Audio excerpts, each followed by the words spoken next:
Well, good afternoon, everyone, and welcome to this MCTV Sports production of high school baseball. We are coming to you from the campus of Mills High School in Millbrae, California, on this May 1st, 2014. Hello, everyone. I'm Kenny Milch alongside my broadcast partner, Anthony Granado. And Anthony, it's not quite a first-place battle for the Mills Vikings, but they still do have a little bit on the line today.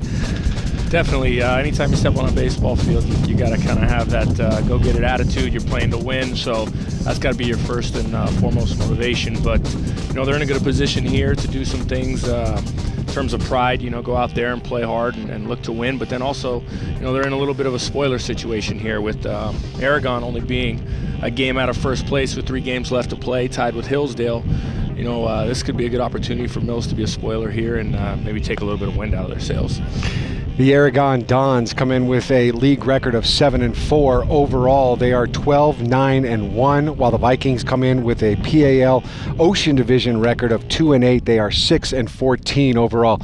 Mills in 8th place right now. Aragon tied for 2nd with Hillsdale, as Anthony noted, and Sequoia in 1st at 8-3. So just 1 game back are the Dons, and they're going to be batting first here as they are on the road in their gray uniforms, and Mills, of course, in the field in their scarlet and red. And we're getting set for the first pitch. Behind the plate is Dave Stamer, the umpire. On the bases, Greg Patrick. On the hill for the Vikings is William Chen, the right-hander, and the first pitch is taken. Fastball, strike 1, 0-1. It's a nice way to start. Everybody always wants to get ahead first pitch, right? First batter, Andre Perkins, the designated hitter for the Aragon Dons, and Chen steps off. Chen comes in with a record of 1-3, has appeared 7 times, started 5, has pitched 23 innings, and the second pitch is in the dirt, evens the count at 1-1. Chen's ERA is 4.5. He is a senior right-hander. Facing the right-handed Perkins, taken high, 2-1. Doesn't look like Chen has overpowering stuff, maybe trying to kind of finesse him today. Yeah, and I mean, this right here for Perkins is a great opportunity to look to hit. You know, pitcher fell behind 2-1, should be getting a good fastball to hit right here. Chops one over to third. Nice backhand play by Lujan. He throws, and Valens is unable to come up with it over at first. So that's going to be an error charge to Lujan. And Perkins was sitting dead red fastball on that one. Yeah, definitely. And he got down the line pretty quickly. Puts a little extra pressure on that defender to get rid of the ball quick. Worked out in his favor. And Lujan made a nice play, a backhand glove. Just couldn't get the throw on target. Yeah, definitely. Was a nice play. Moved his feet well, got in a good position. Chad Franquez, the shortstop, is the number 2 hitter for the Dons. Looks at a changeup on the outside corner, taken for a ball. Franquez comes in batting .227, 15 for 66, 5 doubles, 6 RBIs. Left-handed. He's a junior. That's probably the B move there of Chen. You hope he's not pulling out his A move too early in the game. Right. Franquez does have 1 homer on the season, as does Perkins, the leadoff batter, who reached via that error. Takes in the dirt, 2-0. Perkins, a senior at first, came in batting .229, 8 for 35, 5 RBIs, 3 doubles. He also has 1 home run on the season. He's got a nice healthy lead over there at first. Chen delivers. Another changeup in the dirt. He's behind 3-0. So if you're head coach Lenny Souza, do you let Franquez send him loose here, 3-0? I think it's a little early in the game, and he's not really in scoring position. I wouldn't expect him to be swinging in that situation. If he was, he would have swung at that one. It was a nice, nice meaty fastball down the middle, taken for a strike. Nice 3-0 pitch by Chen. Now he's sitting fastball here. Yeah, and this wouldn't be a bad opportunity for Perkins to run here either. Ball 4, he takes a walk, so Chen sees runners reach first and second with nobody out. That'll bring up Chris Davis, their number 3 hitter.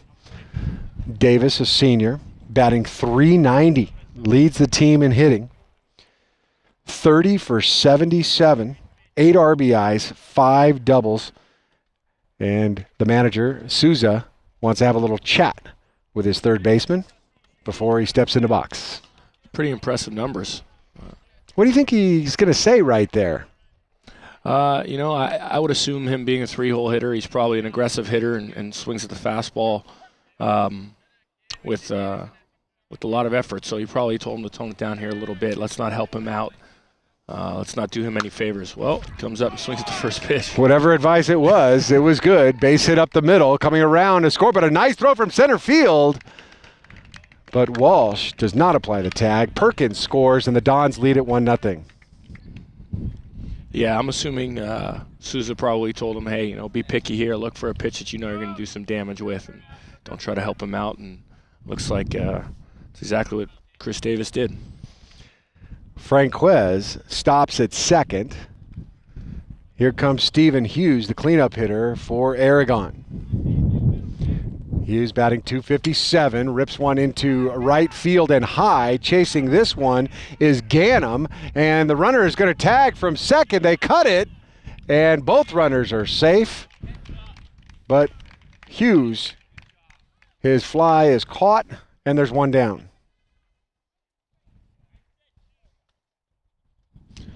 Last 2 batters, excuse me, Anthony, we're looking to swing at that first ball. Yeah. I mean, in a situation where you have a pitcher who's struggling in the beginning to throw strikes, you really want to keyhole him.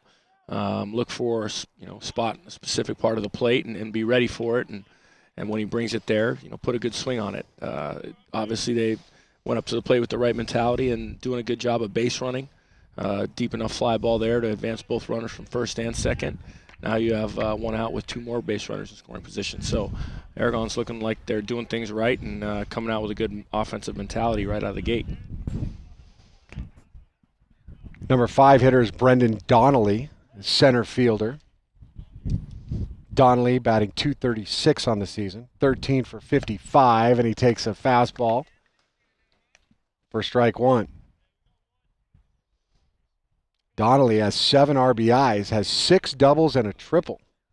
Has 2 runners in scoring position here in the first, and he takes a healthy cut, fouls it back. Walsh holds on behind the plate, and he's behind 0-2. Now at the infield he's got to look to shorten up and just play Pepper back through the middle of the field, see if they can squeeze one more run across here. Takes high, 1-2. Manager of the Vikings, Tony Adornetto, calls for the infield in. That's Lujan at third, Zucchiotti at short, Thorgerson at second, and Valens at first. The 1-2 is taken high, evens the count at 2-2. Gorgeous day. Going through an odd heat wave here recently this week. Seen the thermometer jump up 10 to 12 degrees as the 2-2 pitch is fouled back by Donnelly. It's supposed to cool down a little bit tomorrow, but this is great baseball weather here in the spring. Yeah, definitely. Been blessed this last week, and actually pretty much all year it's been pretty good. A couple of days of rain, not too much, and these guys have got a lot of good baseball weather in. Nice high fastball by Chen, and he gets Donnelly swinging for the second out. First strikeout of the game for Chen, and that brings up the number 6 hitter, the first baseman, Brennan Carey, wearing number 25, another lefty. So the Dons have quite a few lefties in the lineup today for Lenny Souza, the manager of the Dons in his 7th year. High fastball taken. Not a lot of breaking balls, not a lot of off speed right here so far early on from Chen. Yeah, I think it's important early in the game for pitchers to establish their fastball and then work from there. And there's a drive into the gap, and that drops for a hit. 1 run is in. And 2 runs score, and it's an RBI single for Brennan Carey, and the Dons now take a 3-0 lead.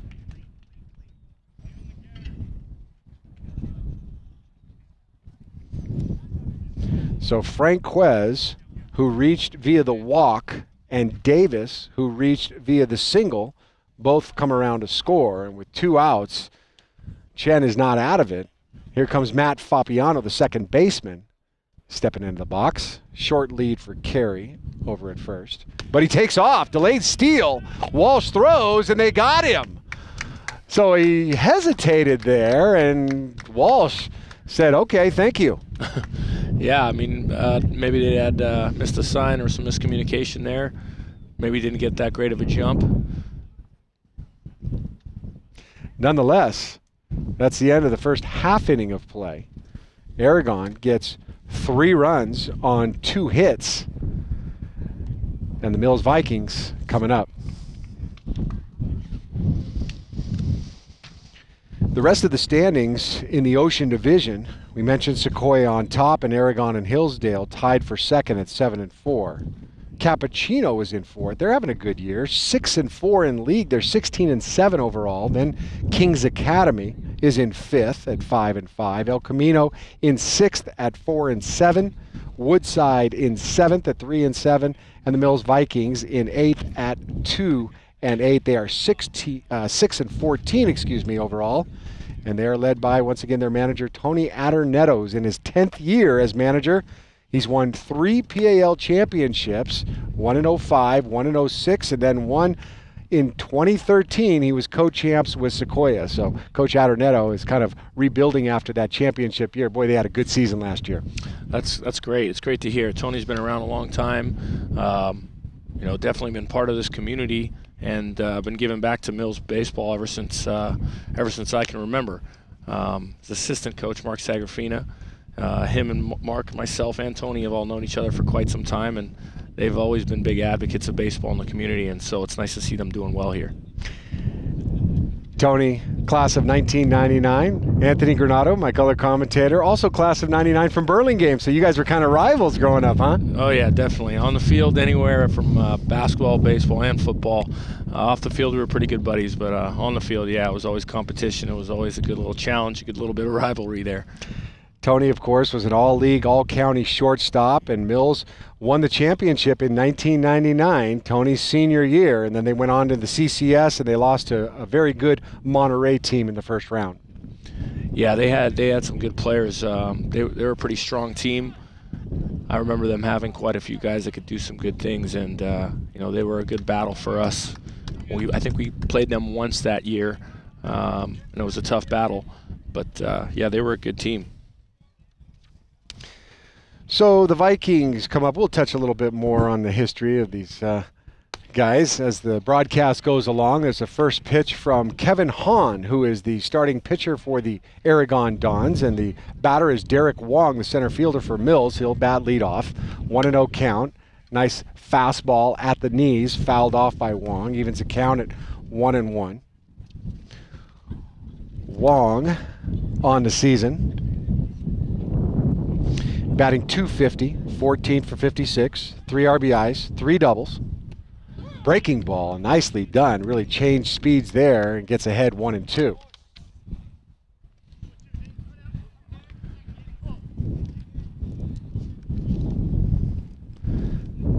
And the delivery, another off-speed pitch in the dirt, 2-2.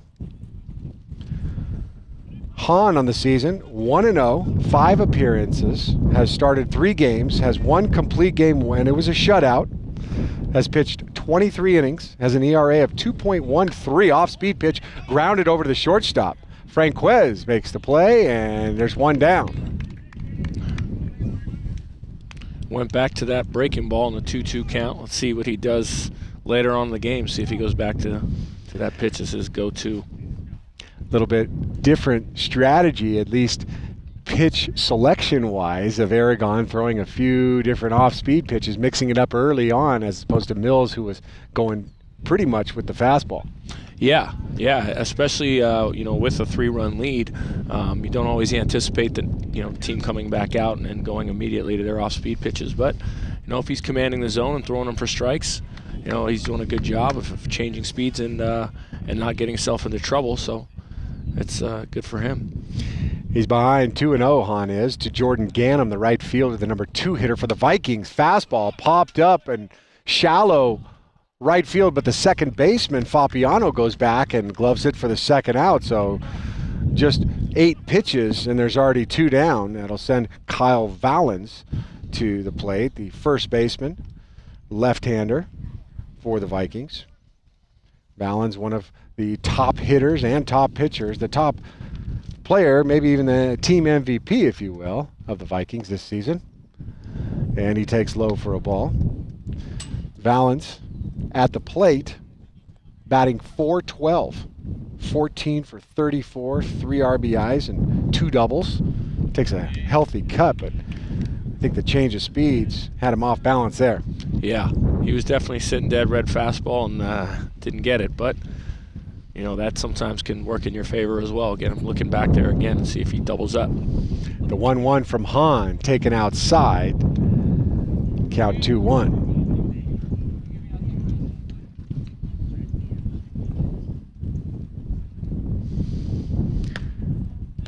Couldn't quite get on top of that off speed. Valens now ahead 3-1. As a hitter right here, 3-1 count, down 3-0, you should be getting a good pitch to hit. And he laid off that low outside fastball and drew the walk, and right now that's what Coach Adornetto needs, is some base runners, and you got the cleanup hitter McWhirter stepping to the plate.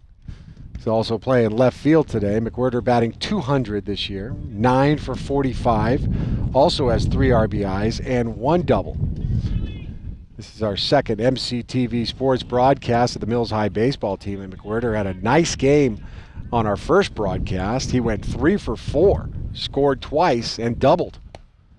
Takes a low fastball, gets ahead 1-0. He's one of those guys that likes the bright lights. He did well also when we covered the Mills basketball game, and so we'll see how he does here today. Big kid. Ooh, nice fastball at the knees, and Hahn so far is doing a good job of keeping it down, except for that one off speed he couldn't get on top of, but he's got a little bit of velocity and he's working the knees. Yeah, he's definitely keeping the fastball down and able to throw his off-speed pitches for strikes and move the ball around the zone, which is making it pretty difficult for these hitters. So that's always a tough thing to adjust to, especially for young hitters. Valens with a small lead at first, has no steals this season. There's the off-speed in the dirt. Valens takes off, and he's able to get in. So that time he got a good read on that pitch in the dirt. McWhirter gets ahead 2-1, and now they got a runner in scoring position. Definitely, that is one benefit to having pitchers, facing pitchers that throw a lot of off speed. If you have a good base running team, you can definitely take advantage of those mistakes, those ball and dirts, get your runners in scoring position. So let's see if that works to their advantage. McWhirter chops one over to third, and Davis has this one easily, and that's going to end the inning. So Mills starts a rally, but it fizzles quickly. At the end of one complete, it's the Aragon Dons 3 and the Vikings nothing.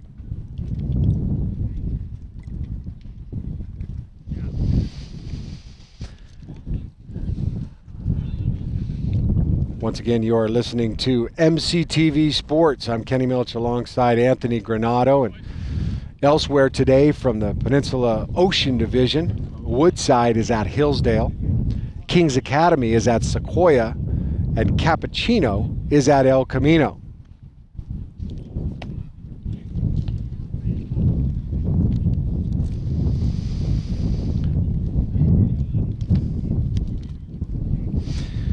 Other games from the P.A.L. OSHA division this past Tuesday, Sequoia beat Kings 5-1. The Cherokees remain in first place. They're one game ahead of these Aragon Dons and the Hillsdale Knights.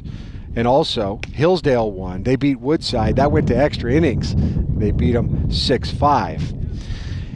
This past Tuesday, when Mills and Aragon matched up, it was the Dons winning 9-4, and the Vikings actually jumped out to a 4-3 lead in the top of the third inning, but the Dons tied it with a run in the bottom of the frame before rallying for 3 more in the fourth, and that's where they took the lead for good. Franquez, who's playing shortstop today, worked 5 innings to earn his 5th win in his last 6 starts, and that junior right-hander Franquez now 5-2 with a 2.04 ERA. Davis, who plays third, paced the Dons. He was 3 for 4 on Tuesday against Mills. And Kevin Hahn, who's pitching today, along with Fabiano, each had 2 hits this past Tuesday. Leading off the second inning is Fabiano, speaking of which, a second baseman. Takes a fastball and actually fouls it away, 0-1.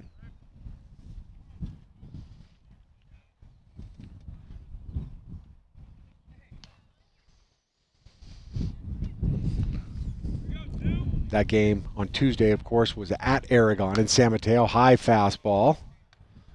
And Chen is ahead 0-2. So a little advantage, a little incentive for Mills coming home in front of MCTV and their home fans.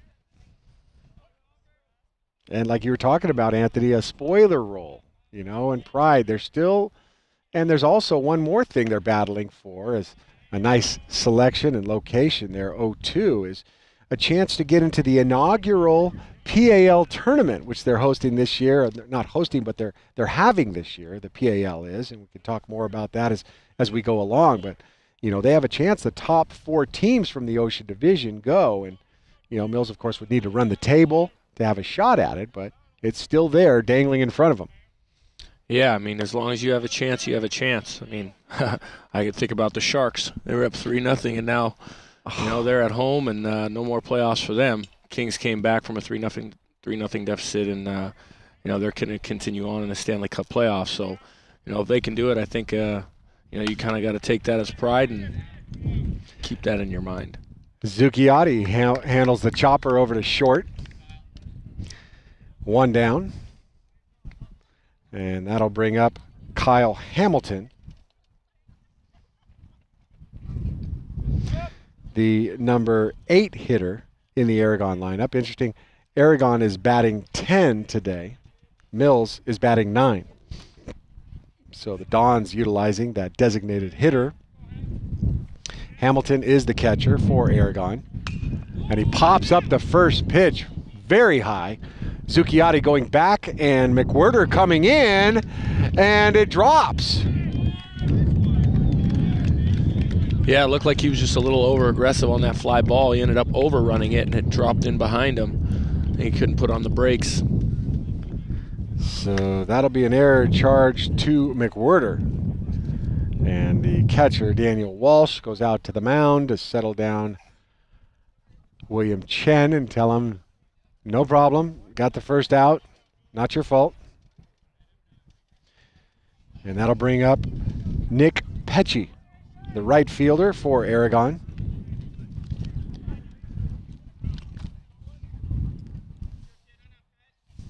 Petsche on the season is looking for his first hit. 0 for 14, 19 plate appearances. Fouls his first pitch back. 0-1. He's a senior.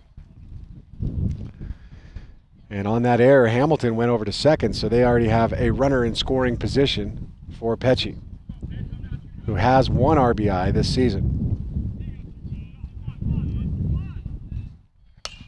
There's another pop-up, this one in the infield, and coming in is Valens, and he'll haul that in for the second out.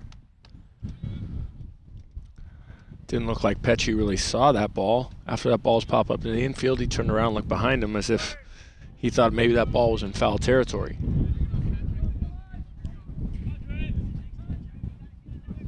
That'll bring up Kevin Hahn, the pitcher, who had 2 hits, as we mentioned, on Tuesday in the game.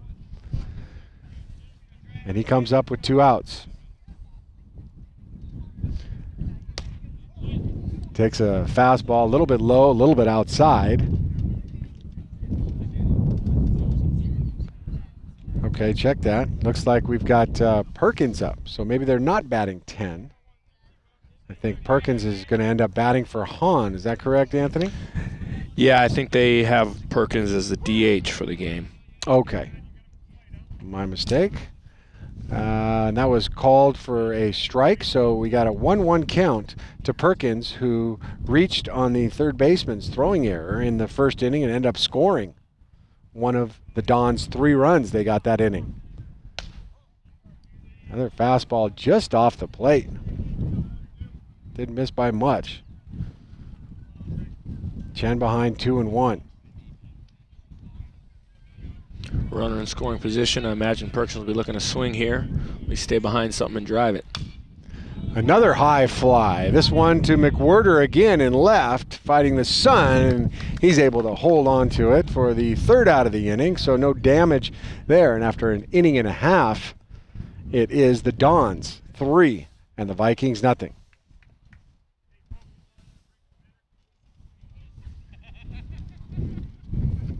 So what do you remember most about that 99 Mills team and Adornetto, despite the fact that he was an all-county shortstop, stole a lot of bases?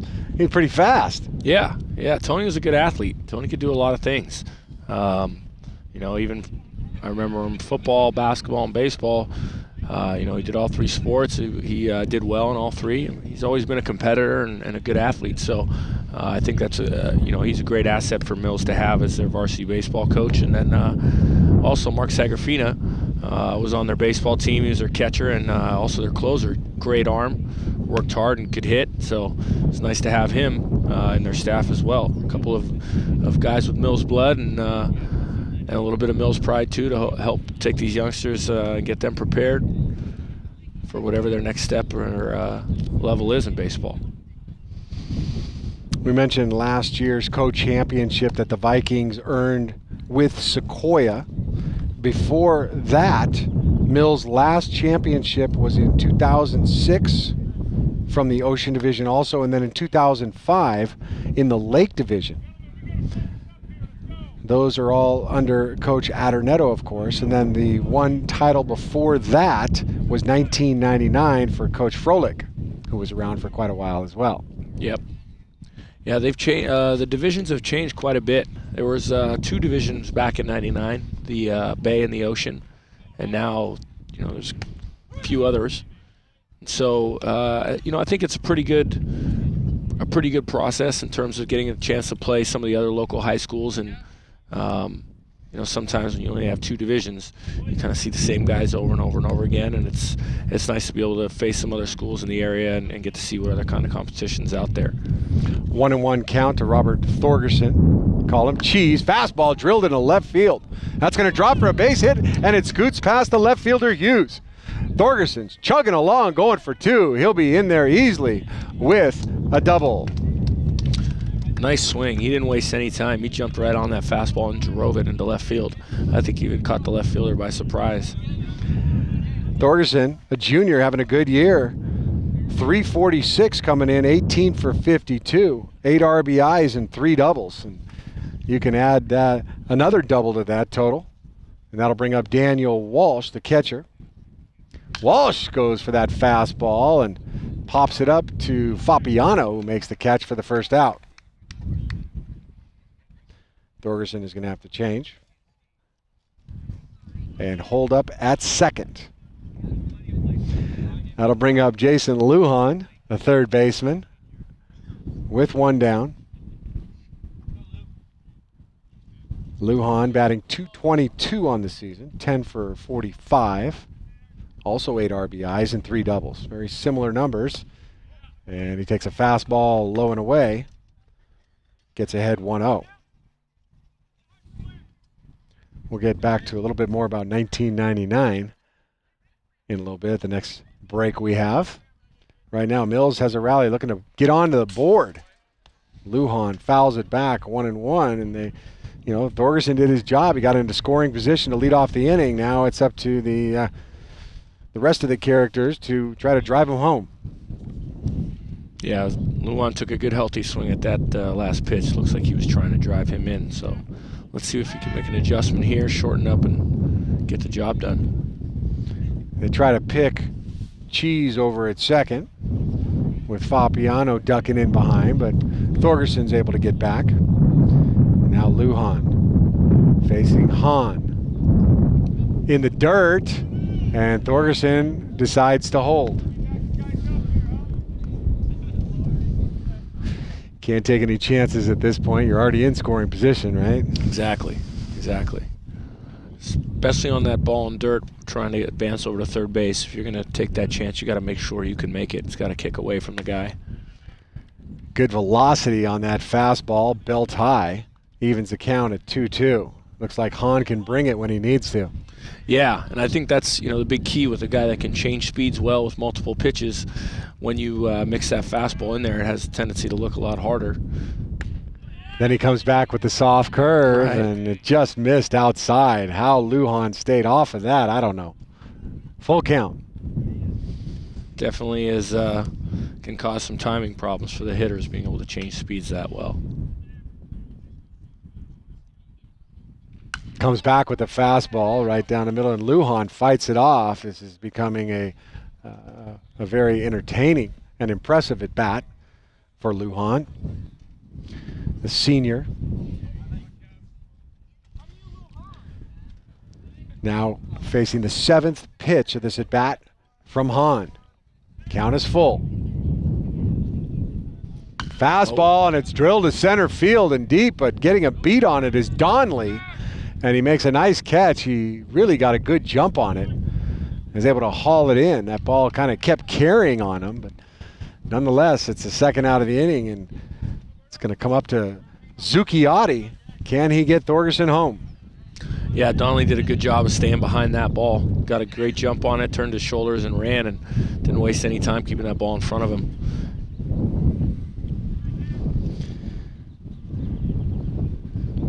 Zucchiotti at 341, really having a good year as well.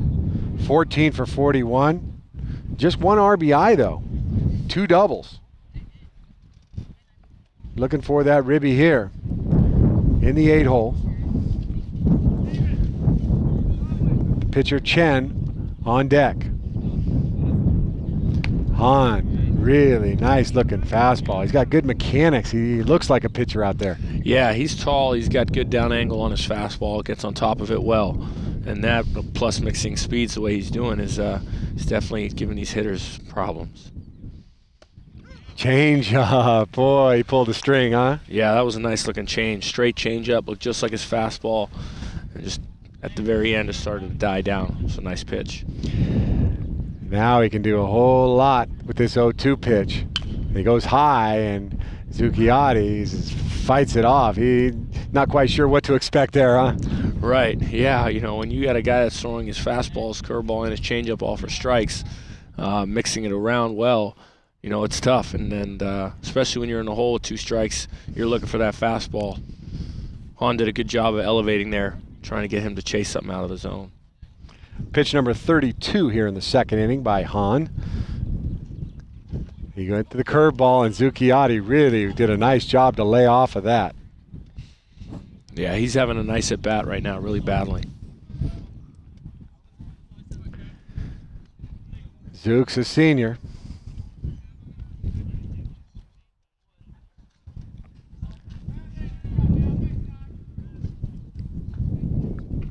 Fastball, bad. It sounded like it hit the catcher's glove.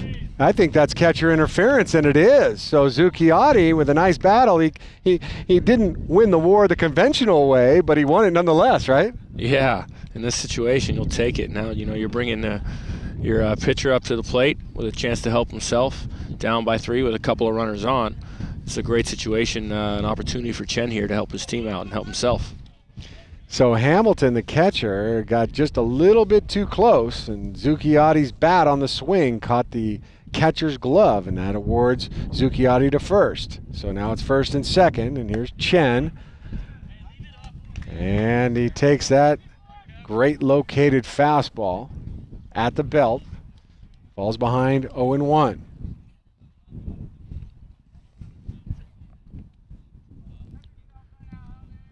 This is only Chen's third plate appearance, and he looks at a slow curveball and falls behind 0-2. Tough spot here for someone who's only been up 2 times this season. Yeah. It's never fun when you get your at bats against a guy who's commanding the zone pretty well. But he gets a nice piece on the ball, and he gets a single. But Thorgerson is having to hold at third, and so congratulations to William Chen with his first base hit, and it loads him up top of the lineup. Yeah, I mean, that's a great job for you as a pitcher to help yourself out, turn that lineup over. Hahn, too good of an 0-2 pitch right there. You don't want to give him a fastball, anything he can really put in play, especially he's going to be aggressive on that fastball after seeing a couple of your off-speed pitches. So, just a mistake there by Hahn. Fortunately, they were able to keep Thorgerson for turning and coming home and doing well on defense. So let's see what Wong does with his opportunity here. So we have a pinch runner for Chen. It's going to be Robert Garcia. And the first pitch fastball is fouled off by Derrick Wong, 0-1. So Garcia runs for Chen. And those bases are loaded. Big spot here in the second inning. Wong, off-speed pitch, and he drills it. It could be trouble, and it is. It's over Hughes' head. 1 run is in. 2 runs are in. Here comes Garcia around a score, and the Vikings have tied it at 3. What a huge chain of events right there to happen to get these Vikings back in this ballgame. Derrick Wong drills over the left fielder's head for a double, clearing the bases. Talk about a wonderfully clutch hit. Derrick Wong comes through, and that'll bring up Ganim, and the Vikings may not be done. Wong's out there in scoring position. Off-speed pitch by Hahn is taken high, and Ganim is ahead 1-0. Popped out to second his first time up. Wong had grounded to short his first time up before ripping that double. Boy, he really got a hold of that all barrel, huh? Yeah, he definitely did. That was one changeup where Hahn wishes he had it back. He lifted that one up a little bit in the zone and did a good job of staying on it and driving it over the left fielder's head.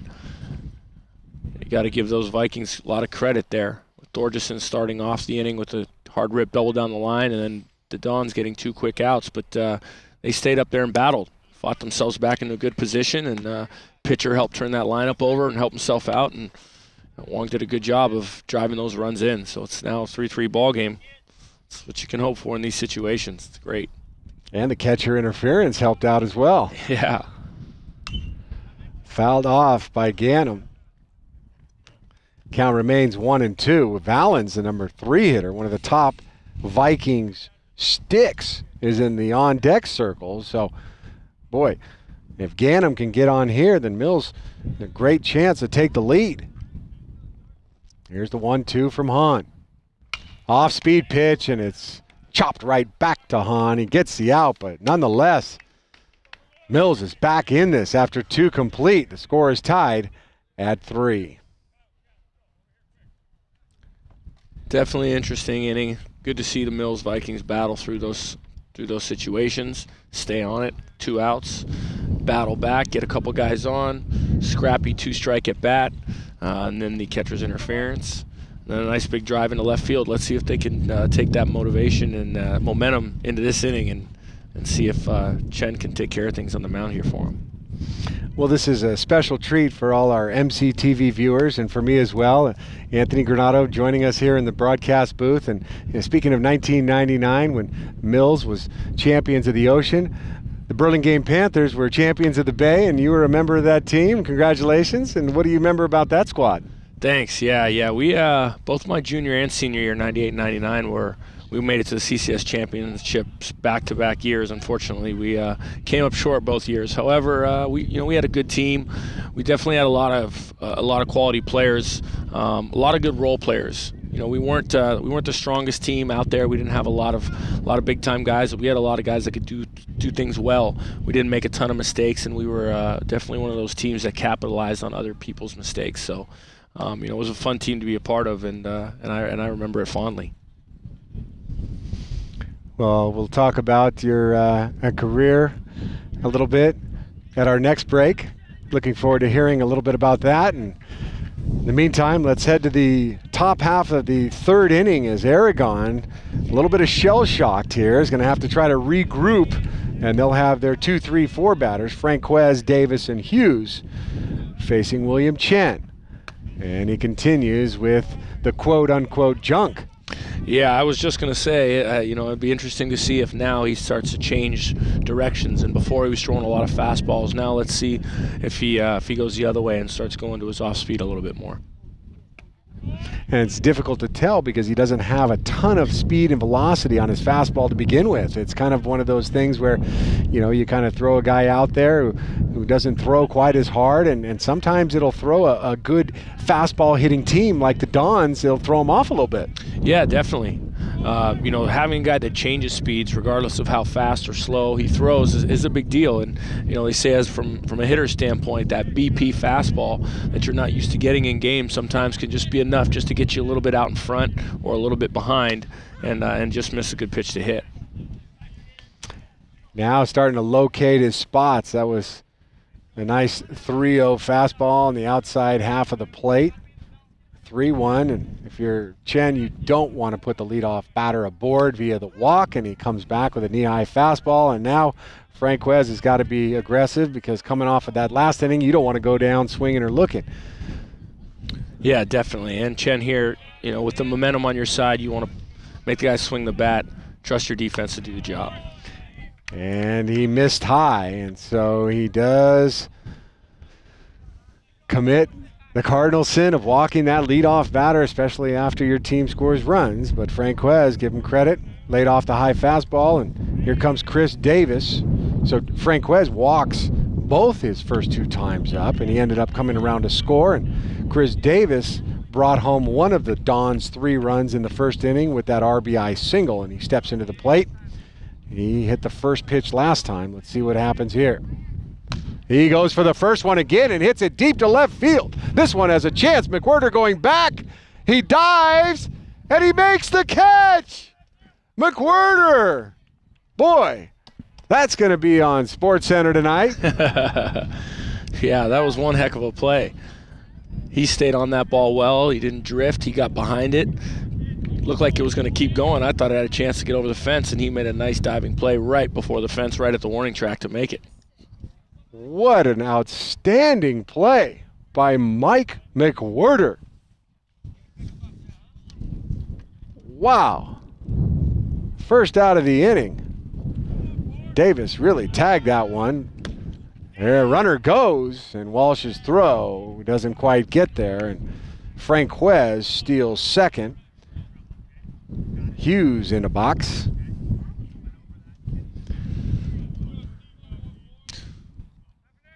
Not sure if they had a hit and run on there or if Hughes was just free swinging.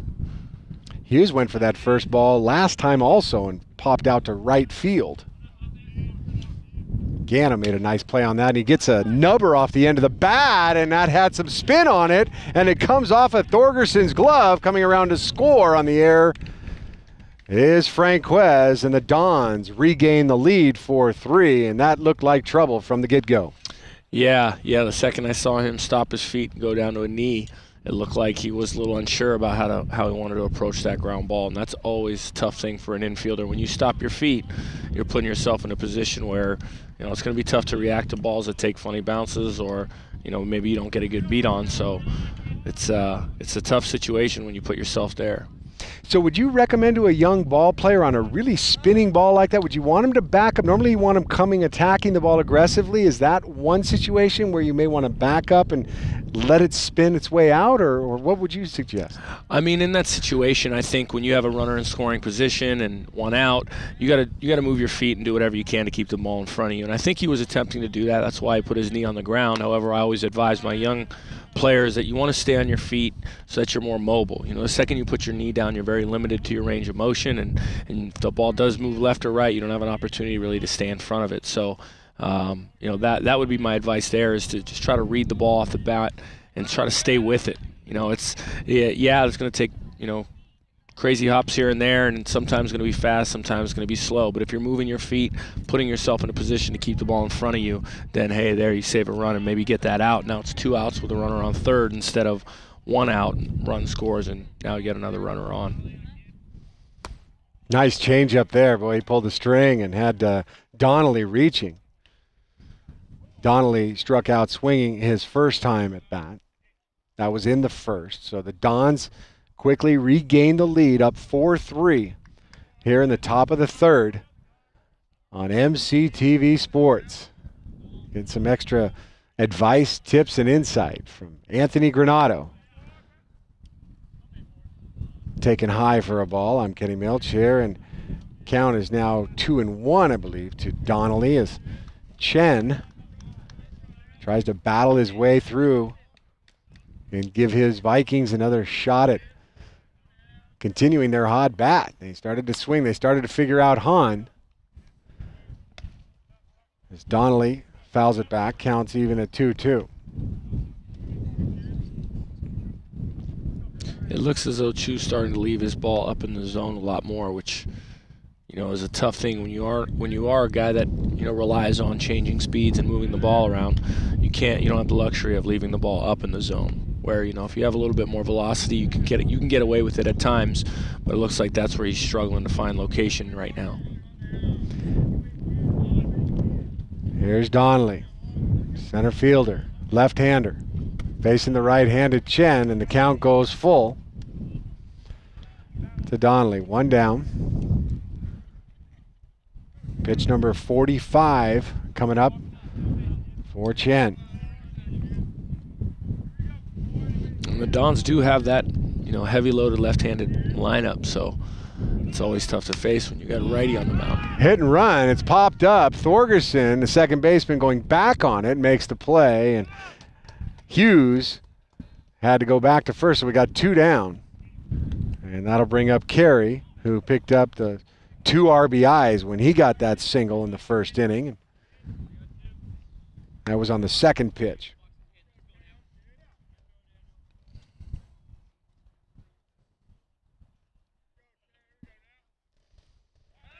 Another lefty, and Carey, that was close. Chen almost picked off Hughes leaning there. The base umpire, Greg Patrick, thought that Hughes just beat Vallen's tag. Pop up again on the infield, and just is going to drift out of play over the third base side. Chen gets ahead.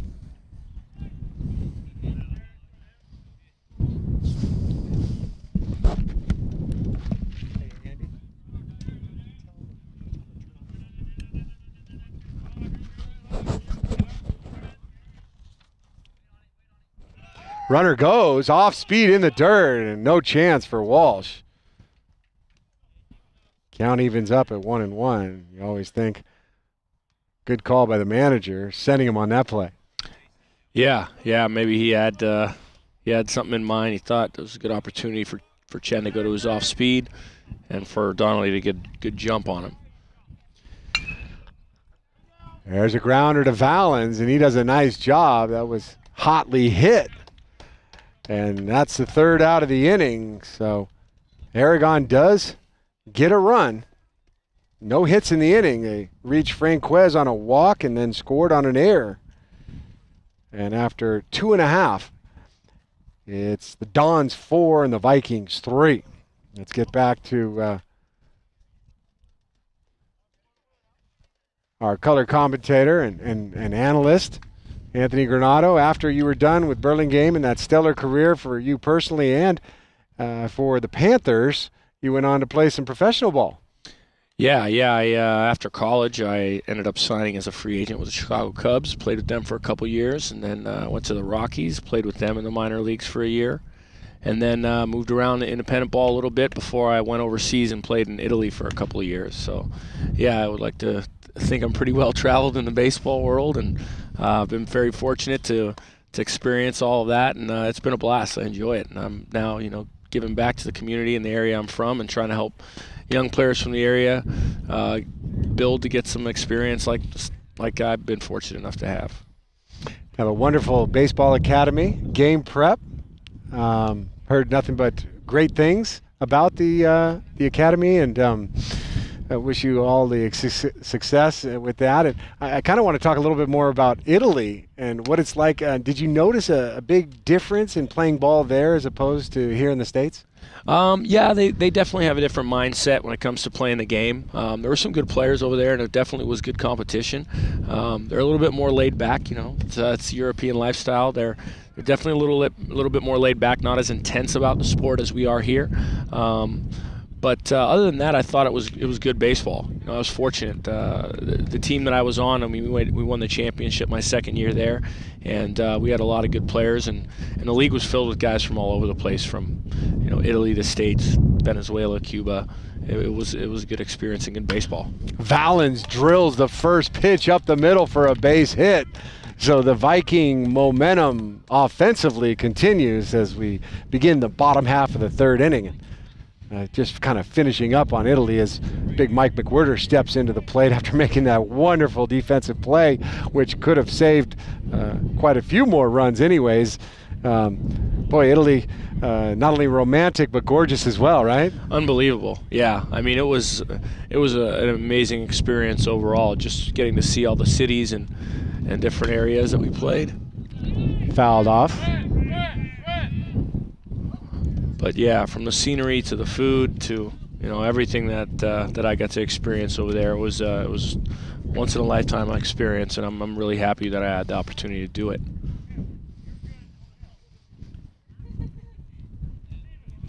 We are in the bottom of the third here on MCTV Sports, and it's the Vikings trailing the Dons 4-3. And I was just looking at my book and noticing that there has only been one strikeout this game. So a lot of contact, a lot of action. Runner goes, little chopper, high chopper, could be a tough play, but McWhirter, not a lot of speed, but he legged it out anyways. McWhirter, we mentioned at the top of the broadcast, he likes the bright lights, and he's enjoying them again today. Yeah, he's made some great plays in the outfield and then doing some good things with the bat. He definitely seems excited to play. This game's been great. Both teams bouncing back and forth. It looked like from the first inning things could have got a little out of hand for Aragon, but the Vikings bounced right back, and now they've been kind of going back and forth each inning offensively, getting runners on. So it's good. It's a good ball game to watch. Here's Thorgerson. Doubled and scored his first time up in the second inning. And he goes the opposite way. This could be trouble down the line. And it just goes foul by about a foot. Our plate umpire, Dave Stamer, had a great angle on it. Boy, and that would have been trouble. Yeah. That would have been a tough one there. Who knows which way that ball would have kicked, and could have got extra bases, maybe scored 2 runs on that. Valens at second. McWhirter at first. And Thorgerson at the plate. This is the meat of the Vikings lineup. Down by 1, but we could see both teams reach double figures scoring-wise if this tendency keeps up. Here's the 0-1 to Cheese. Off speed, and he stays with it. Up the middle, could be 2. Bobbled, and he's safe. So Franquez really had a hard time picking up that ball. Yeah, it looked like he was rushing to try to get the double play before he had security of the ball. And once that happens, then we start kind of as infielders get in panic mode and sit there trying to grab it, and it's like playing juggle with the ball. So the bases are loaded for Daniel Walsh. The big catcher steps in, popped out to second his first time up. Yeah, the Vikings have a great opportunity here to turn this game around and get 2 guys in scoring position, give them an opportunity to take the lead. And with no outs, who knows, they could get a few more. Walsh batting .292 this season, having a great year. 14 of 48, 13 RBIs. He leads the team, and he's got a bunch of them on the bases now. He's got a double this year. He's only a sophomore.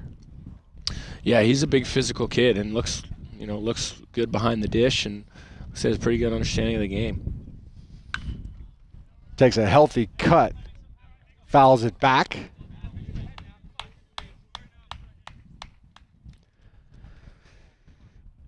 Bottom of the third. The Vikings with a no-out rally. High fastball, and Walsh is able to lay off that one. That's a good job by Hahn. You know, earlier in the game he had 0-2 situation where he threw a fastball, was a little too good of a pitch to hit, and the Vikings ended up taking advantage of it and hurting him. To see that he learned from it and use that high fastball to his advantage. This time he goes down the middle, and Walsh gets a base hit.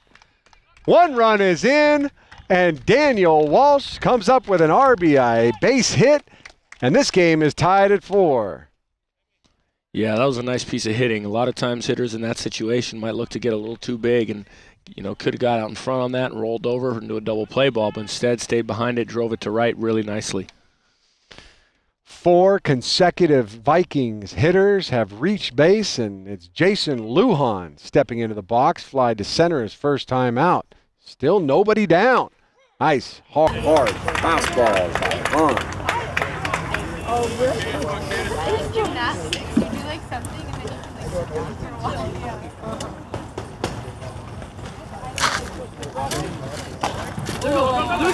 Probably had a warm-up. Nice play. Good job. Very nice. Way to be, you guys. I got one. I'm okay.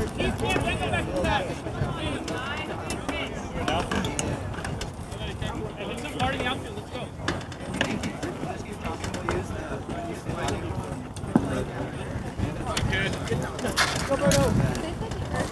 So on the fielder's choice, they get McWhirter at home. Base is still loaded, 1 out, and the off-speed pitch from Hahn, taken by Zucchiotti for a strike. Looking to take the lead for the first time, and we've got a balk called on Hahn by the base umpire Greg Patrick, and each Viking will advance 90 feet, and Hills takes the lead. Again, an unconventional way though, Anthony. Right, and both times with Zucchiotti at the plate. Kind of an interesting. Maybe Zucchiotti and Hahn are friends, and it's a little bit of a stressful situation for him out there. Just one down. That's taken for a ball, and Zucchiotti ahead, I believe it's 2-1. Still 2 runners in scoring position. Mills now leading 5-4. Bottom 3. Coach Adornetto has these Vikings with their new uniforms. Looking good, playing good, feeling good. Played very well last time we were here for MCTV. Lost a close one in extra innings. Valens pitched a gem in that one. They're playing here. Hard to imagine that they're struggling at the bottom of the Ocean Division as Hahn humped up on that one. Yeah, and great location too. Kept that down and away at the knees. Not a whole lot you could do with that.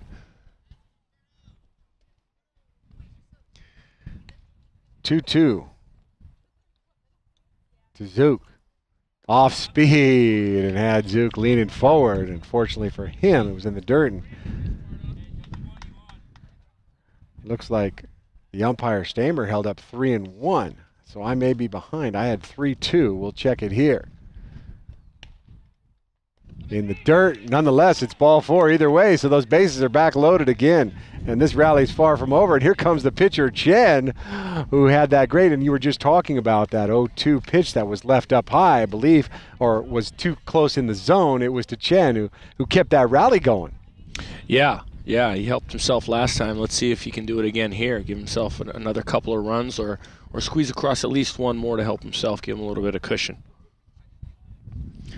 Meeting out at the mound with the manager, Lenny Souza. And if you're a spy or a fly on the wall, what is it that Coach Souza's, or no, is that one of the pitching coaches there? Yeah, I think that's Dusty, their pitching coach. Nonetheless, what do you think he's saying to his young pitcher? You know, I think right now the situation they have, you know, double play is still in order, so he probably went out there to talk to his pitcher about, you know, keeping the ball down the zone, get you a ground ball here, and see if we can't get it out of this inning without giving up any more runs.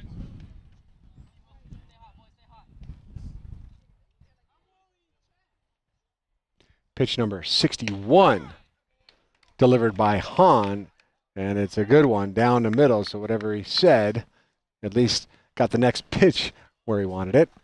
Some velocity for a strike. And another pitch, foul, just missed down the line. Chen almost picked up his second hit. Boy, that would have been dangerous. Yeah, that thing would have kept rolling down that line, and they would have probably got at least 2 there. And now here we go again, 0-2 to Chen, and let's see where they go with this one. At top of the lineup. Looming on deck. Off speed, and really had Chen fooled on that one, and that's the first strikeout of the game for Han. It's the second out of the inning, and here's Derrick Wong, who took advantage of his last at bat with the bases loaded, doubled, brought all 3 runners home, and he's got bases loaded again, also with 2 outs. Same situation, and this time Han starts him off with an off-speed ball. Walsh on third, Lujan second, and Zucchiotti at first. Fastball at the knees, just at the bottom of the zone. Yeah, that's a great pitcher's pitch right there. There's not a whole lot you can do with that as a hitter.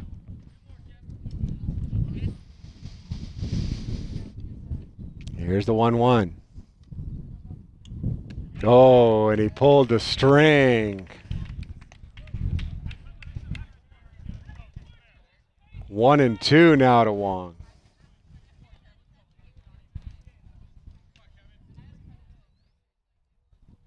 High fastball. That was a very well pitched at bat for Kevin Han, who gets out of the inning. But the Mills Vikings do the damage. They come back with 2 and they regain the lead, or take their first lead of the game, 5-4, as we head to the 4th. It's time to say thank you to another one of our underwriters, the City of San Mateo.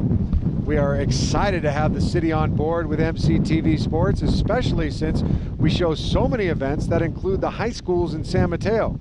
Those, of course, include Aragon, Hillsdale, and San Mateo High School.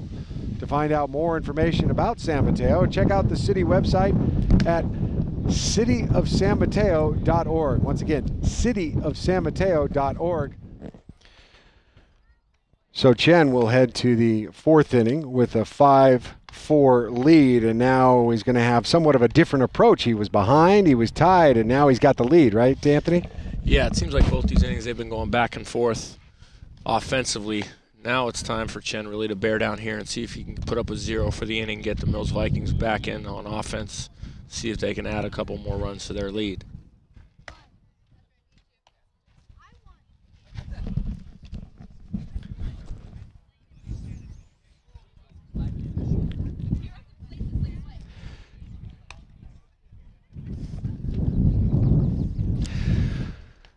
Chen has thrown 48 pitches, and he'll be facing Fabiano, Hamilton, and Petsche, 7, 8, 9 in the Dons order.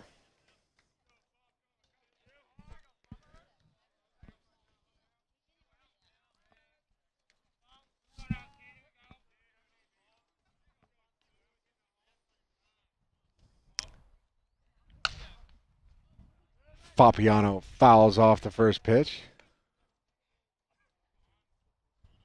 So Sequoia is looking for back-to-back championships. They shared it with Mills in the Ocean last year, and they're in first by 1 game over these Dons and the Hillsdale Knights, who play today. And there's a line drive to right field, taken and trying to make a play at first, and doing so is Jordan Ganim. Boy, that's exciting and great for the defense, but boy, it's really frustrating for the player. Yeah, I can definitely say that for the offense. That's always a disappointing situation where, you get up there, you have a good at bat, you drive a ball really hard at the right fielder, and he has an opportunity to throw you out at first base. That's tough to swallow. Part of the game, though, as they say, right? Yeah. Chen's happy, he gets the leadoff batter out, and here's Kyle Hamilton, who reached on that high pop-up to left field, one of the few mistakes that McWhirter has made in 3 appearances on MCTV, and he tries McWhirter again. This time it's a base hit, and McWhirter plays it on 2 hops, and so Hamilton has reached twice, and here in the 4th, he's aboard with 1 down. Both at bats, Hamilton aggressively went after the first pitch, and now we've seen a few of the Dons hitters do that. Yeah, they definitely seem to be jumping on the pitches early in the count. The last 2 hitters hit the ball really solid. Let's see if Petsche here can keep it going.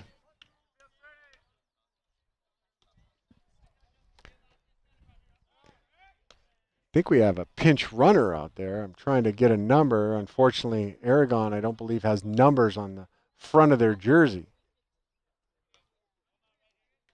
See if we can catch that in a bit. Nonetheless, here's Petsche, the right fielder, popped out to Valens at first, his first time up, and he chops one and fouls in the box. It hits him. Now, if Petsche would have jumped out of the box and that foul ball hits him, he'd be out, right?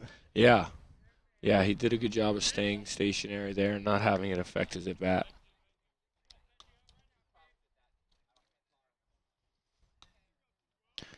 Spread stance by Petsche, and he pops it up. Thorgerson going back. This could be trouble, but Thorgerson tries to run in and then run. The fielders run into each other, but on the spot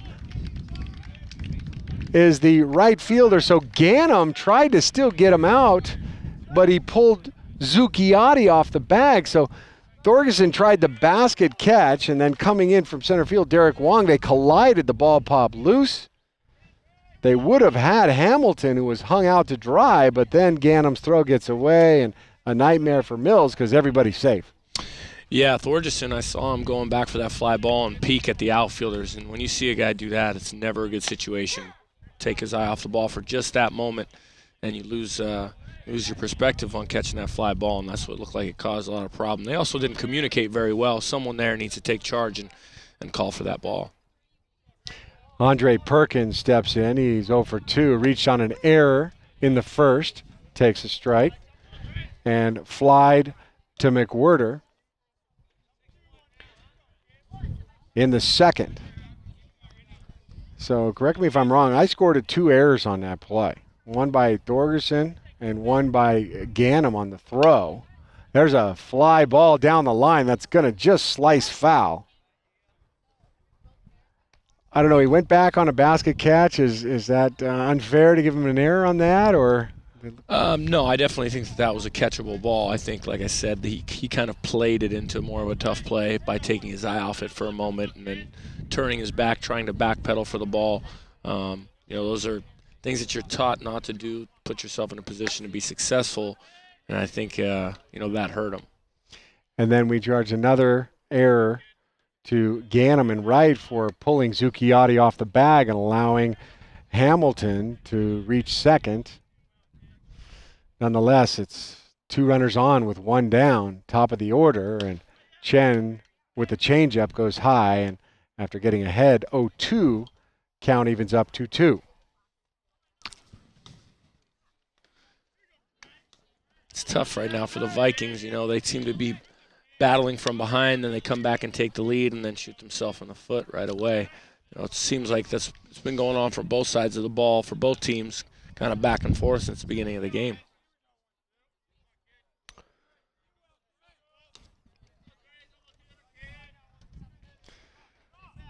Two is fouled off. We mentioned Sequoia in first. Last year, shared the championship in the Ocean Division with Mills, and 2 years ago in 2012, they shared the Ocean Division title with Woodside. So Sequoia is going for a three-peat. Changeup just missed. How Perkins laid off of that one, I don't know. And we got a full count. Yeah, he's done a good job working back from an 0-2 count here. Back to a full count, hitter's favor. Looking to hit here. Just try not to be too aggressive. Runners go. Taken low. Ball 4 and the bases are loaded. It's a great take by Perkins right there. That's what I mean. You know, in a situation right there where you got a good hitter up, pitcher can go either way, and sometimes hitters, you know, we're known to get a little over-aggressive in that situation, and he could have been swinging before he saw it and take a hack at that ball in the dirt and strike out, but instead he held up really well on that changeup, and now we've got bases loaded. That brings up Franquez. Walked in the first, walked in the third, and scored both times, and he takes a fastball just on the outside corner. 0-1. Still one out. Remember, Chen got the leadoff batter, Fabiano, on that base hit, but yet throw him out from right field. And there's a drilled ball to left field. McWhirter's got a beat on it. Trying to tag from third is Hamilton, and he's going to score as the throw gets away momentarily. And this ball game is tied up at 5 apiece.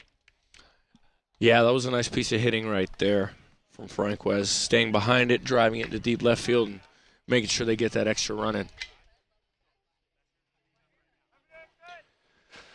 Both the other runners advance to second and third, and here's Davis. And Davis got an RBI single in the first, and then you remember in the third just drilled one to left that McWhirter made an outstanding play on, which turned out to save a run, maybe more. And Chen reaches back a little bit harder on that fastball. It's missed high, 1-0.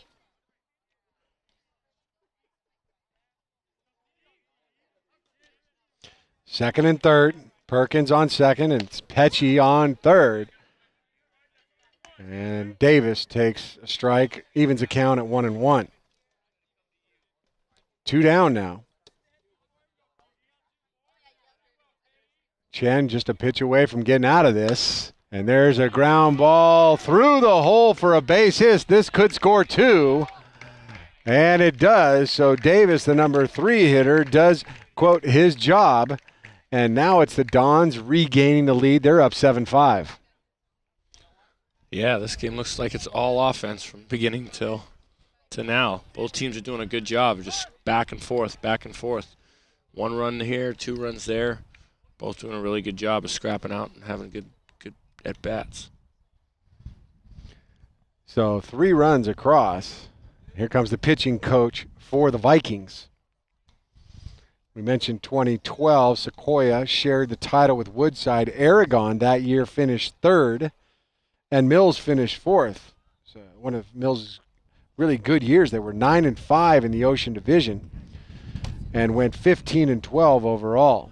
So we're going to have a pitching change here for the Mills Vikings.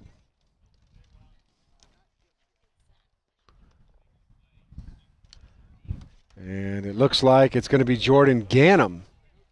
The left-hander is going to come in to relieve Chen.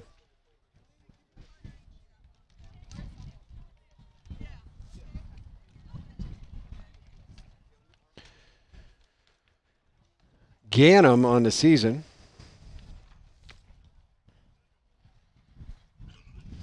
has no record, appeared in 4 games, and has pitched 4 1/3 inning. ERA of 14.54, so a very small sample size for Ganim the lefty. And we'll watch him warm up and see what he's got, what he brings to the table.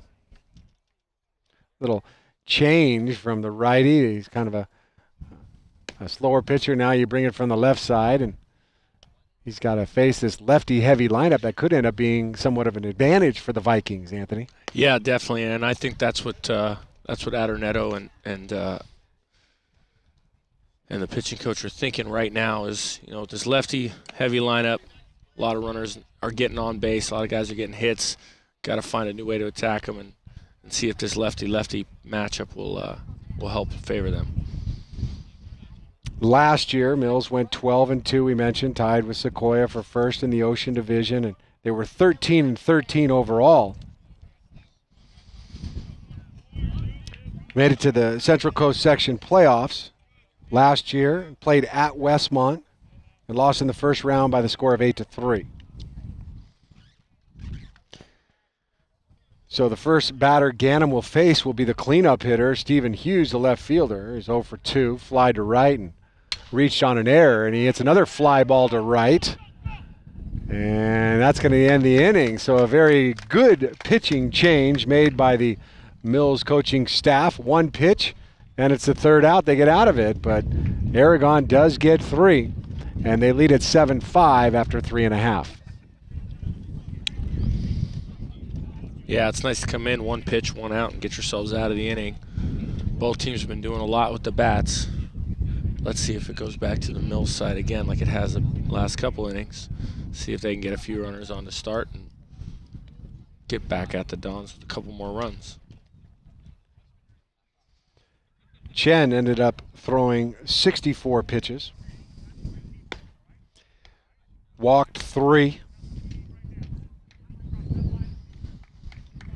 and gave up 4 hits, 7 runs.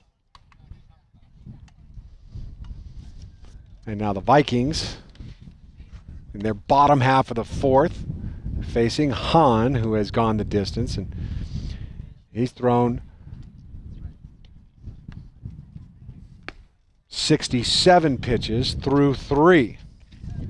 He'll face the 2-3-4 hitters in Ganim, Valens, and McWhirter. And we know last time Hahn faced this part of the lineup, they really hit it around, and they hit it hard. Yeah, and, you know, he's getting up there in pitch count. I can't really see him being out there too much longer. So now's a great opportunity for the Vikings to try to knock this guy out of the game and see if they can get inside Aragon's bullpen. Mills has lost 6 games in a row. Their last victory came at El Camino on April the 8th, a 3-1 win. And the first pitch from Hahn is swung on and missed by Ganim, 0-1.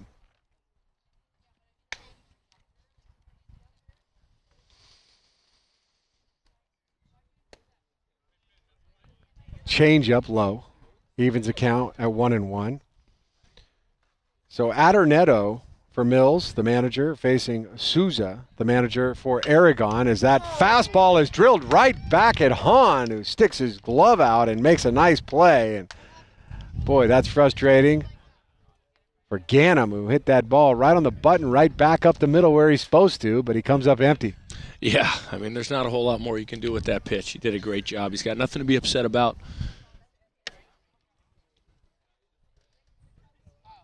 That'll bring up Valens. So Ganim is 0 for 3. Valens 1 for 1. He walked in the first and singled and scored in the third. He started that whole rally off, and boy, he wanted that. He had a healthy cut. Little off balance. 0-1. These two managers have met 12 times. This is the 12th meeting as Valens chops one back up the middle, but shading that way is Franquez, and Valens goes down, and there's quickly 2 away. So in the previous 11 matchups between Adornetto and Souza, Souza has won 8 for the Dons. Adornetto has won 3 for the Vikings. 2 of those Mills victories were in 2012 when the Vikes took 2 of the 3 meetings that year.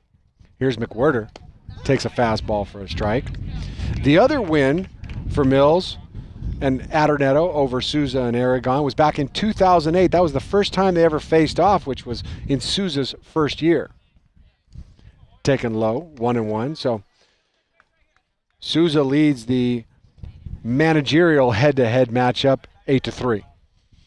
Yeah, that's a pretty good deficit to lead by in those matchups. Now, but it's looking like, you know, with the way this game's been going, you never know who's going to come out on top of this, and it could take Adornetto a step closer and could move Souza's group a step ahead in the matchups. So much more on the line as McWhirter gets ahead 3-1, and starting with the the Ocean Division right now. Aragon needs this win to try to maintain their one-game deficit behind Sequoia as McWhirter draws the walk. 2 outs. That'll bring up Thorgerson, who is 1 for 2. He doubled in the second and scored, and then he reached on a shortstop error and then scored on that balk. So he scored twice, and he's been an integral part of both these Viking rallies. And could really use an extra base hit here and try to bring McWhirter all the way around. Holds that bat up high and takes a strike, 0-1. Also, we haven't talked much about the P.A.L. inaugural baseball tournament, which maybe we'll get to more of after this inning, but they're going to be fighting for seeds in that tournament, which will precede the CCS playoffs. It's kind of a new thing that the P.A.L. is trying out this year, and it's really exciting. And they do it in basketball, and something the baseball coaches have wanted. And the P.A.L. commissioner, Terry Stogner, said, okay, let's do it. There's a chopper up the middle by McWhirter, and Franquez will take it himself, and that'll end the inning. Yeah, I think it's a great opportunity for these teams to get a little bit more baseball in before the season ends, and keep them competing at a high level. It's I kind of look at it as the NCAA, NIT. It's kind of along those same lines where everybody's playing to get into that CCS title, but it's always nice for a little bit of pride within the league. If you don't make it there, where you get to play a few more games that have some meaning to it and keep that competitive aspect of it going. And there are a few teams that could be playing in that P.A.L. tournament who will not be playing in the CCS. And so, like you said, it'll give them an opportunity for some more games. It's a conference tournament, and the way it's going to break down is there's going to be 12 teams involved. From the Bay Division, all 7 teams will make it. The top 4 will get a first-round bye. From the Ocean Division, the top 4 will make it. And they're just taking one team from the Lake, and that's going to be the Lake Division champion. So not so sure that everybody is pleased with the allocation of how many teams make it from what division, but based on what we've seen from this year's play overall, it really shakes out to be pretty good, because South City, who is going to win the Lake Division, has shown that they are quite a formidable force, and there's 2, 3, 4 teams in the Ocean who can play with anybody.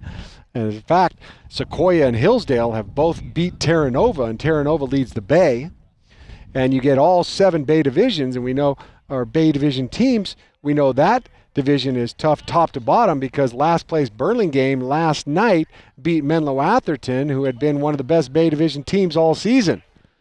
So far, on paper at least, it looks like the P.A.L. may have it right. That's going to be May 13th through May 16th. And the championship game is going to be at Half Moon Bay. A beautiful new stadium that they refurbished just a few years ago. And a lot of excitement with this new P.A.L. tournament coming about. And Anthony, like you said, it gives a chance for more baseball and really get us ready for CCS. Swing and a miss, and trying to beat this one out is Donnelly, but Walsh does a nice job of throwing to Valens, and that is strikeout number 1 for Ganim, who replaced Chen. 1 down, and here comes Carey.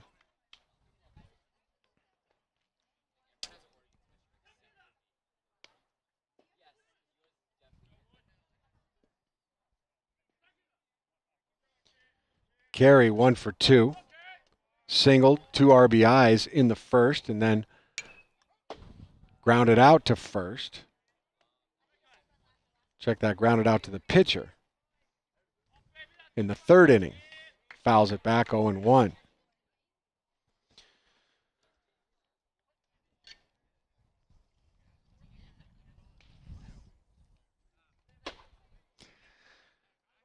So right now, if the season were to halt, Aragon tied for 2nd. Let's say they end up with the number 2 seed.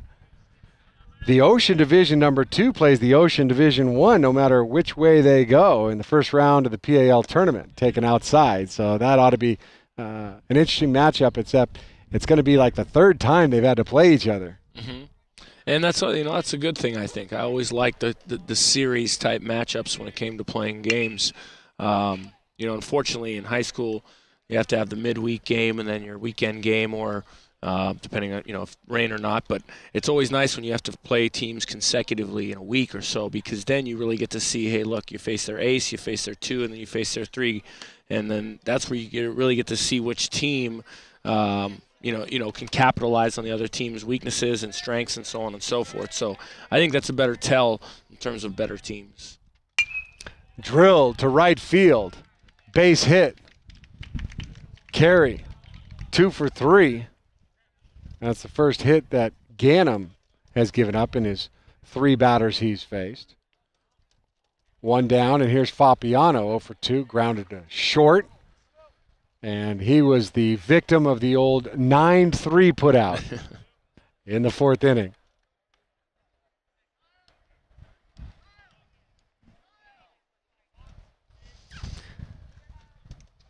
Small lead for Carey. Oh, and Ganim throws it away. That's got to be frustrating for a manager. It really did not look like Carey had much of a lead there, and try to get him and throw it away, give him a free base. Yeah, I mean, Carey, I believe, is their first baseman, and he's a big man, and I don't know how mobile he is. I don't know if that's a good opportunity there for you to really get a pick off. So I don't know if that was something Ganim just felt like he wanted to do, or if that was a called play, but I imagine it wasn't.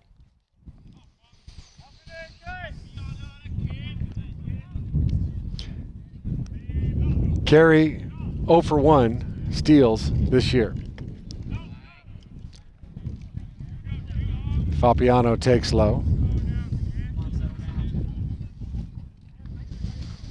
Hamilton on deck, and then Petsche before they reach the top of the lineup. 1 down. High fastball. 2-0.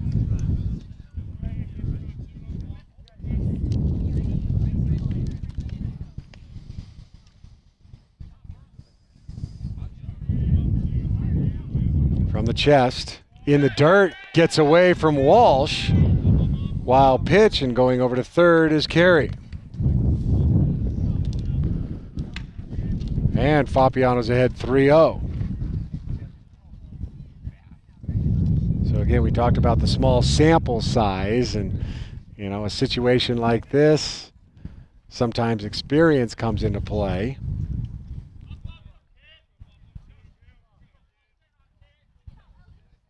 And it looks like Ganim's trying to regain his composure here, Anthony. Yeah, definitely.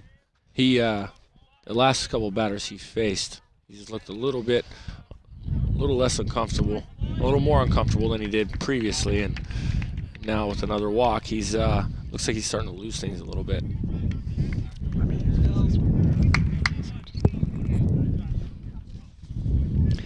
So Fabiano draws the walk, and it's the old first and third situation. And so if you're Mills, you've got different options. It's only 1 out, and you don't want to give Aragon a 3-run lead. I imagine if Fabiano takes off, they won't take too much of a gamble trying to allow Carey to score from third.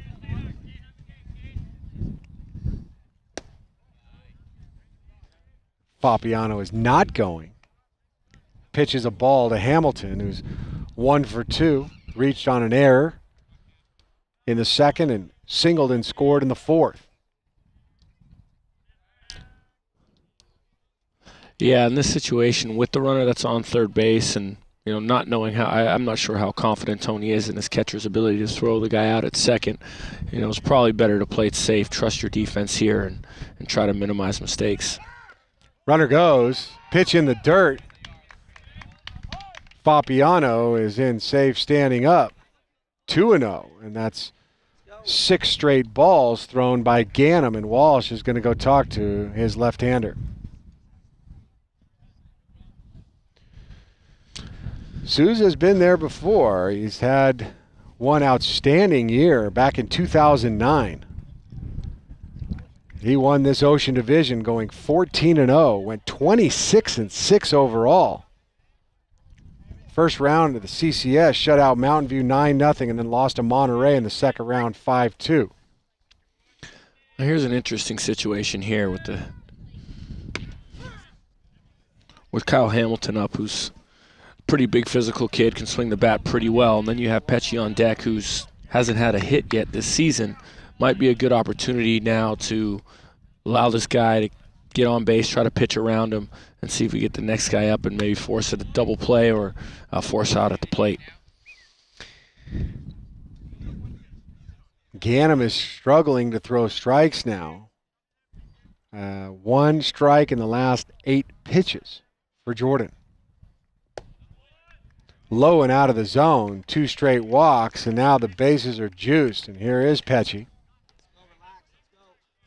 Petsche popped out to first and then reached on that end of the bat squibber to second base.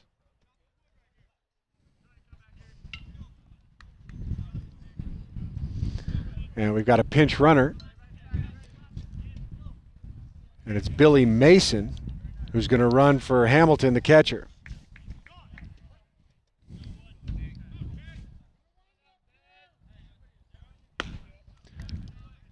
Outside, another ball, and it's really struggle time right here for Ganim.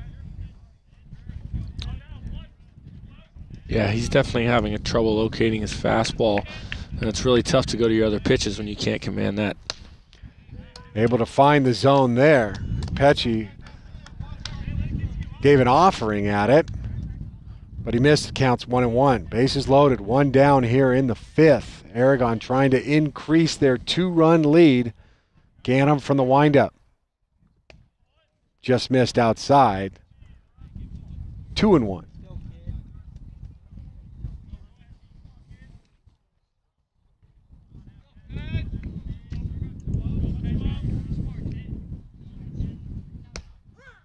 Took a little off of that one. Evens the count at 2-2.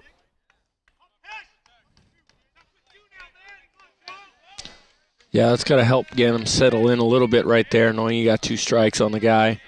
Opportunity here for a ground ball, possible double play, or a force out. Corners are in. Middle double play depth, and it's going to go full count with 1 down.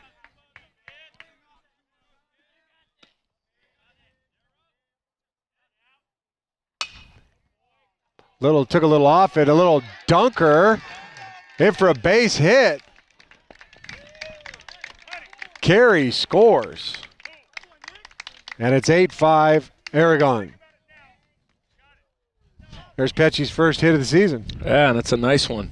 Stayed behind it, drove it over into right field and got himself an RBI. So we're going to have another pitching change for the Vikings.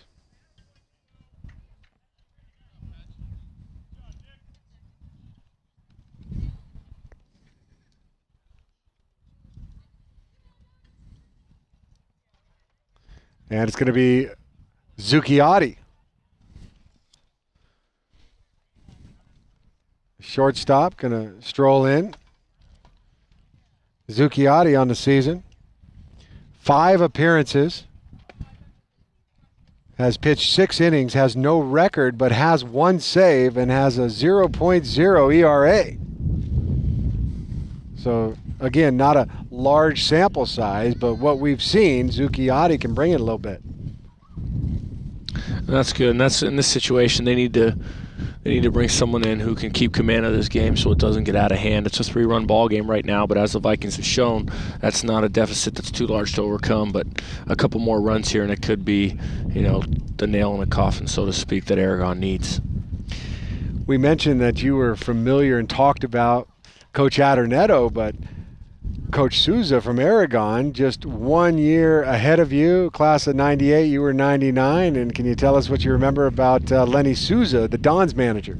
Yeah, actually, I've known Lenny in the baseball world since I was about 12 years old. We played Little League together, not on the same team, but against each other, and then, growing up, he was in San Mateo, Colt and Joe DiMaggio, and I was in Burlingame, and we've played against each other there and then against each other in high school. And so, I have a pretty good relationship with Lenny, and I speak to him actually pretty often about his team and his boys and how they're doing. They have a tendency to come down to the cage where, I do some instruction and things like that, and I get a chance to talk to him about his team, and he's happy with the boys he's got. They're doing a good job, and I think they like playing for Lenny. He has that loose mentality, kind of keeps everything even keeled with his players and lets them really enjoy what they're doing. So that's why he's been having success over at Aragon, I think. Well put from Anthony Granado. I'm Kenny Mills here on MCTV Sports. The Vikings and the Dons, Mills and Aragon. Zucchiotti from the hill replaces Ganim, who replaced Chen. And Zucchiotti comes into a tough spot. Bases loaded, 1 down. His team trailing by 3. First pitch is low, and he also has the top of the lineup, but we're going to have a pinch hitter now. Andy Guzman is going to bat for Perkins.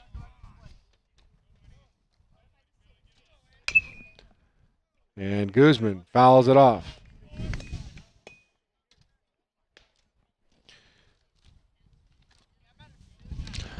It definitely looks like Zucchiotti has a little giddy up on his fastball. And he does throw from kind of a different angle, which has got to be a little tough for the hitters. Wild pitch there, but holding at third is Fabiano. Walsh quickly retrieves it. Count is 2-1. Guzman on the season batting .120. He's 3 for 25. Does have 3 RBIs, and he comes into a nice spot here with the bases loaded. And he's looking at a hitter's count, 2-1. Fastball chopped up the middle. Tough play for anybody. Hesitating at second was Gavin Wong, the new second baseman, and somehow they still had a chance at Guzman, but he's able to reach, and that scores another run. It's 9-5. Not sure why there was a hesitation there. Yeah, maybe he didn't have a grip on the ball. Those really high, slow choppers, those are, kind of do or die plays. You got to come in full speed and hope for the best in terms of catching them and get rid of them. And sometimes it doesn't work out so well. Tough break for Zucchiotti. Could have had the second out of the inning. Nonetheless, this rally's still much alive. And now falling behind 2-0 to Franquez. Zook.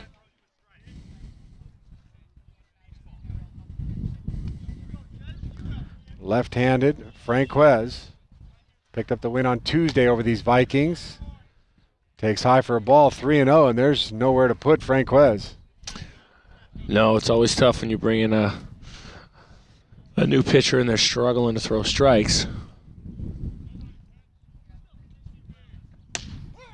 Kind of slings it a little bit for a little sidearm action there. Yeah, he really short arms it right from his ear and just kind of lets it drift out away from his body. So that's got to be interesting to see at the plate. But as you can see, he's having a tough time locating because of it, I think. So an RBI walk for Franquez. And that'll plate the pinch runner Mason. 3 runs aboard, or 3 runs across, excuse me. And it's now 10-5.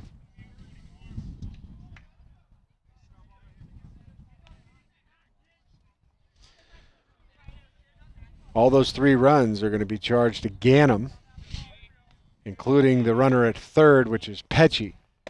Here's Davis, the number 3 hitter, 2 for 3, 2 singles, 3 RBIs, and he got robbed, so to speak, on that fantastic play by McWhirter. So we've seen a wonderful hitting stroke from Davis, and he takes low. Yeah, he's definitely swung the bat well today, and early on the game was jumping on those first pitches, but here he's showing good patience at the plate, not going outside of his zone. Looks like he's getting ready for a good pitch to hit and staying disciplined. Chops one over the head of McWhirter, who's now moved into third. 1 run is in. Here comes Guzman, going to score from second. And it's now 12-5. The Dons have opened up. Yeah, that's a big hit right there for Davis. Get him another couple of RBIs and really open this game up for the Dons. Davis now with 5 RBIs on the game. So Ganim responsible for 4 runs, and Zucchiotti fires one in there for a strike. Zucchiotti has given up 1 run. Here's Stephen Hughes, a cleanup hitter. Swing and a miss. Falls behind. He's 0 for 3. Flied to right twice and reached on an error. Looking for his first hit of the game. And if Hughes gets aboard, or if Mills doesn't get out of this inning, they're going to turn this lineup over, and Donnelly will bat for the second time here in the 5th. Double play still in effect. Just 1 pitch away from getting out of this. There's a line drive to the gap. That's going to fall, and that's trouble. Coming around from second is Franquez. They're going to hold Davis at third. And Hughes does get that first hit for him of the game. And it's now 13-5. Yeah, that was a nice piece of hitting right there. 2 strikes, stayed inside a fastball and drove it in the left center field gap.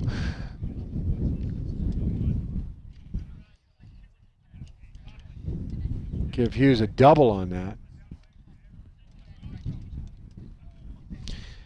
And here's Donnelly, who started this inning off by striking out swinging. Donnelly's 0 for 3. He fouls one back. He has struck out twice and flied out to second. And in fact, for Aragon, he's the only player that has struck out today.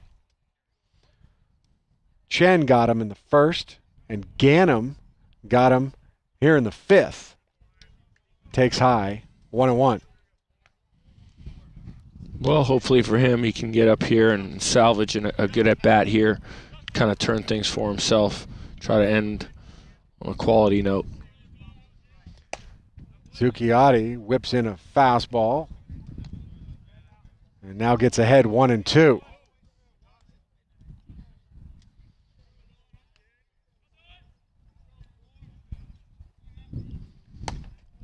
Goes upstairs. 2-2. We thought this was going to be high scoring, and it is.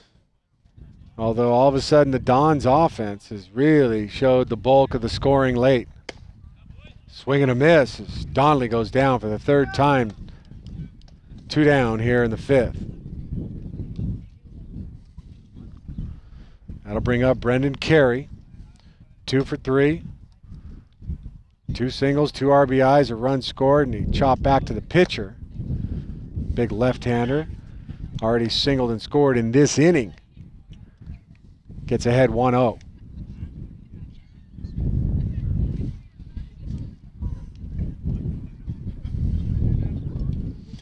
You know, and you think back, yeah, he did reach with the single, but the inning kind of seemed to, or the rally is a grounder to short.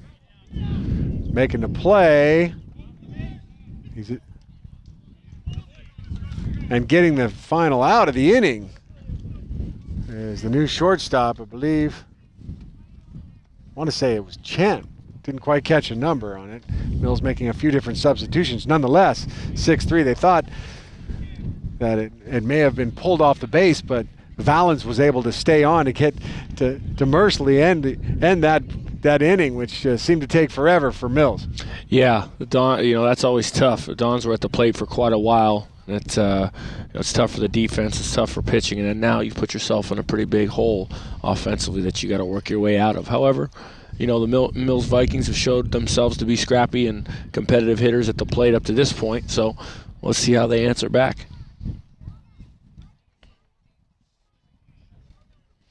Now I have the score at 13-5. The scoreboard reads 12-5. I got the Dons scoring 3 in the 1st, 1 in the third, 3 in the fourth, and 6 in that fifth. So I may be off by a run, or it may be the scoreboard that lost a little track there.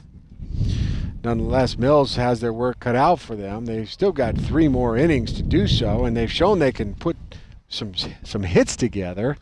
And they'll have Walsh, Lujan, and Zucchiotti coming up here in the bottom half of the fifth.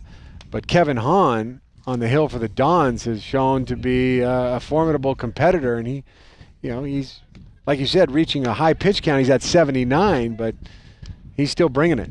Yeah, it's important that he comes out this inning and just gets ahead. Start throwing strikes. Don't waste any time trying to play with the hitters at all. Challenge them a little bit, and let's see if we can let them get themselves out. Try to get back into the dugout. Walsh 1 for 2. RBI single in the third. Popped out to second. In the second. And he goes the opposite way, and it hangs up for Petsche. He makes the catch. 1 pitch, 1 down here in the fifth. That's a great way to start an inning right there.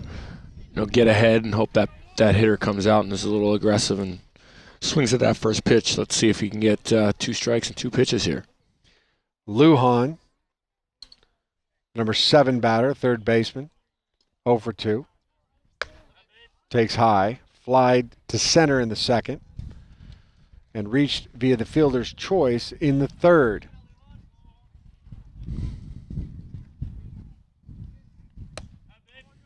Takes at the knees, and he's ahead 2-0.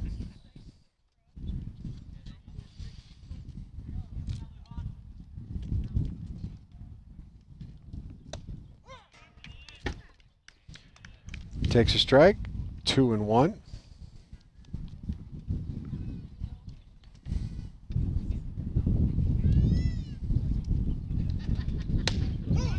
Right down the middle, Hahn. Great job by Hahn there to challenge a hitter. Obviously, being in the deficit they're in, they have to be a little bit more selective and can't be over swinging. So it's a good job by him to take advantage of that situation.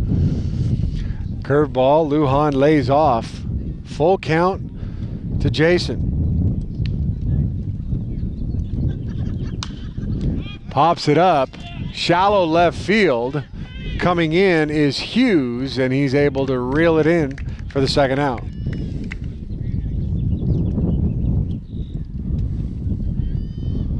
Here comes Zucchiotti. Zucchiotti reached in the second inning on a catcher's interference and then scored, and then walked and was left at first in the third.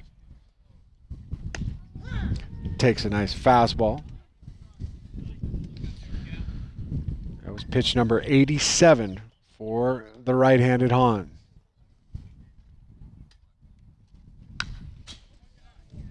He's done a really nice job this inning of going after these hitters, getting ahead with strike 1 fastball and keeping them at a disadvantage count. That's really important when you get high up there in pitch count if you want to stay in the ball game.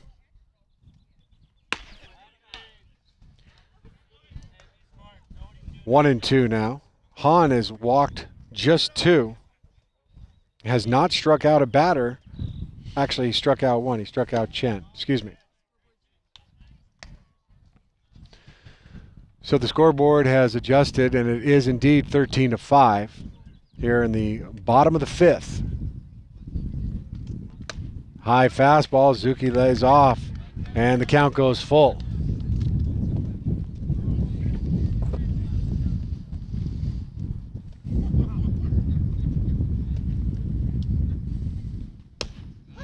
At the knees, tough pitch to take, and like you said, there's just not much to do with that if you're a hitter.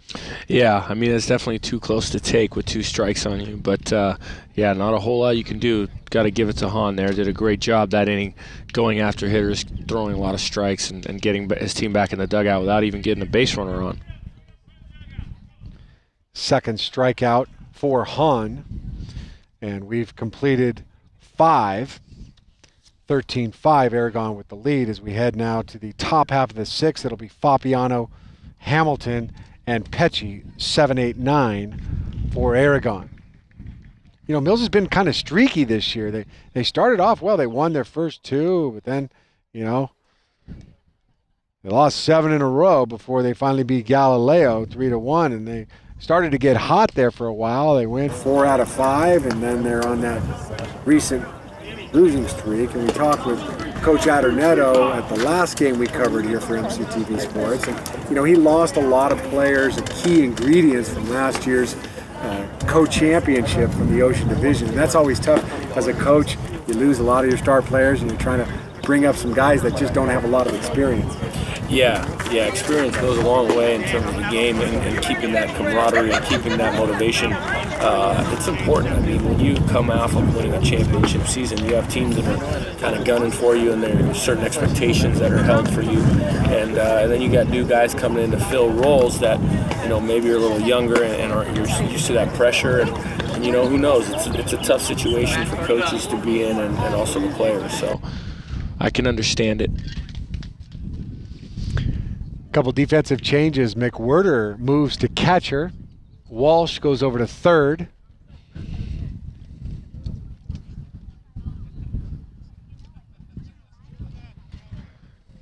believe that's, I want to say William Chen over at short. I think it's Lujan, excuse me. Couldn't tell if that was 10 or 11. It's Lujan over at short. There's Fabiano with Zucchiotti still on the hill. Top of the 6th. Aragon sent 11 batters to the plate in the 5th, where they opened this game up and scored 6 runs and turned a 2-run lead into an 8-run lead. And Mills is forced to play catch-up, and they want nothing but strikes and try to get back in the dugout. And there's a nice strike, and Zucchiotti gets Fabiano looking for his 2nd K since coming in. Yeah, that's a great way for him to start the inning. He had a rough inning when he came in to start, but it's always nice to see a guy bounce back from that and get ahead on a hitter and then put him away. There's Hamilton. Takes a ball. Hamilton 1 for 2. Single, walk, reached on an error, scored twice, and counts even 1-1. Hamilton, the catcher, lifts one to center, right center, and drifting over is Ganim. Check that. I believe they've made another defensive change, and I believe it's Robert Garcia for Mills making that one.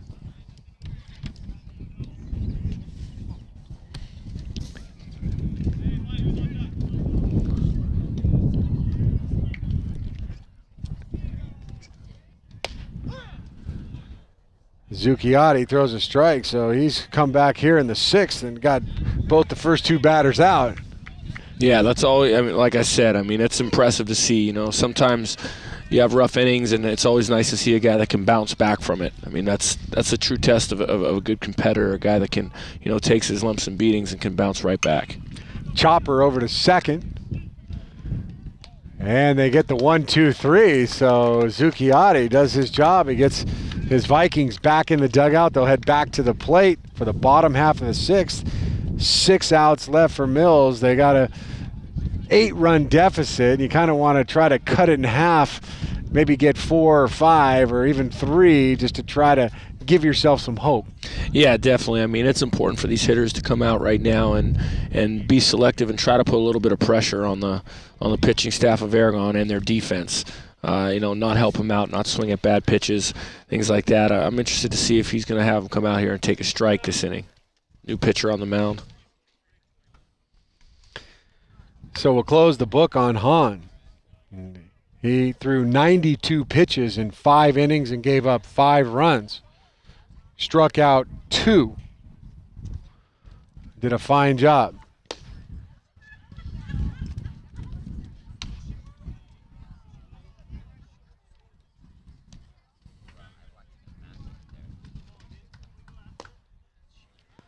New right-hander into the game for the Dons. is the senior Chris Davis. So Davis is going to be called upon to try to close this one out. And if he's as good on the mound as he is in the batter's box with the stick, it's going to be tough for the Vikes. Yeah, he's had a great day at the plate so far, and that motivation and confidence right there should take him right out to the mound with that same mentality and go after these hitters. Davis on the year comes in with a record of 2-1. He's had 9 appearances, started 3 games, has 2 saves, so he's been there before. He's pitched 21 innings and has an ERA of 2.67. And by watching him warm up, he's got a little velocity on that right-handed arm of his. Yeah, nice fluid action with his arm. Athletic kid.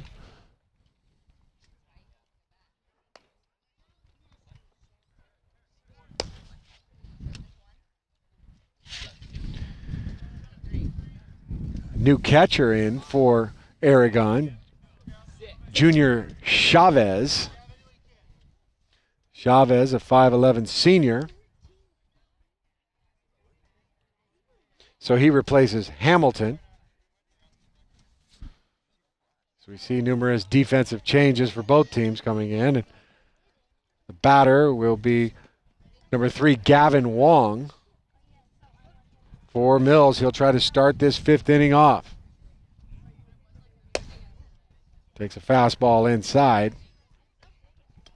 Wong's first at bat of the game was just at second base. Made that nice play there to end the inning.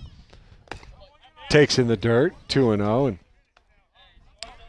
And you definitely do not want him swinging at anything that's even close to out of the zone. Small target. Mills needs base runners. Yeah, I mean, I'm thinking right here, you're taking all the way. 2-0 take, huh? Yeah, I mean, when you're down by the amount that they're down, you've got to be real selective. You're still in the hitter's count here, so more than likely he's going to come back with that fastball now. You should be looking to hit. Wong batting 158 on the season, 3 for 19. Takes outside, gets ahead 3-1. Has scored 1 run.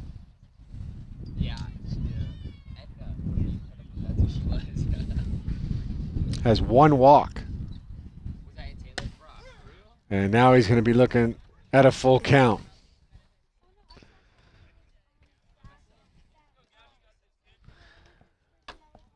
Tough spot for Gavin to come into. And the senior does his job, and he's aboard with his 2nd walk of the season. And Mills will head to the top of the lineup, and here's Derrick Wong. Yeah, good start for the Vikings there. That's exactly what you want. First guy to come out, put a little bit of pressure on the pitcher, try to get on base, see if we can make something happen this inning. Wong 1 for 3. Takes fastball at the knees. Good spot there by Davis. Wong had that bases clearing 3 RBI double in the 2nd inning.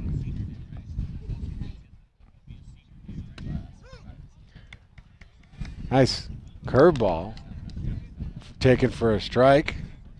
Had a lot of bite on that one. Started at the hands and broke right over the plate. Davis is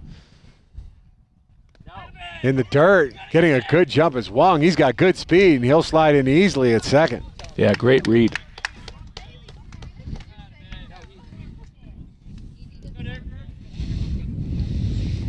If you're Davis here, you got to forget about that runner and just go right after the hitter. We got 2 strikes on him. In your count, open base. Pitch is high. 2-2 to Derrick Wong.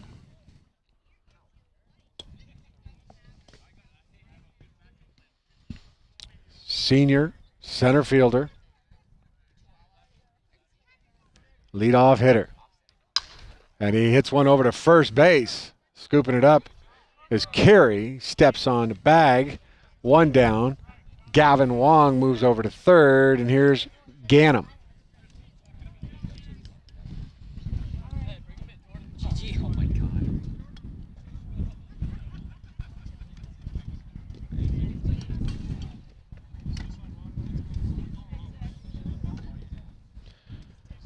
Ganim 0 for 3. Takes a strike at the knees. Ganim was the victim of a nice line drive back to the pitcher when Hahn made that nice snag.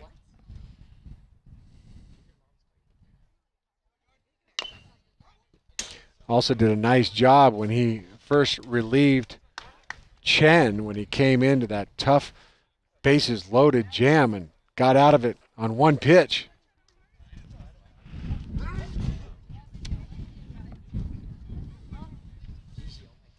Behind 0-2 here. Davis pulls the string and Ganim fights his way to see another pitch.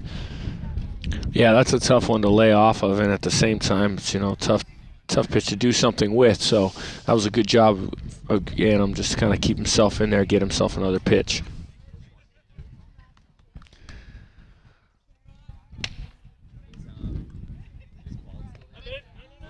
In the dirt, nice block by Chavez.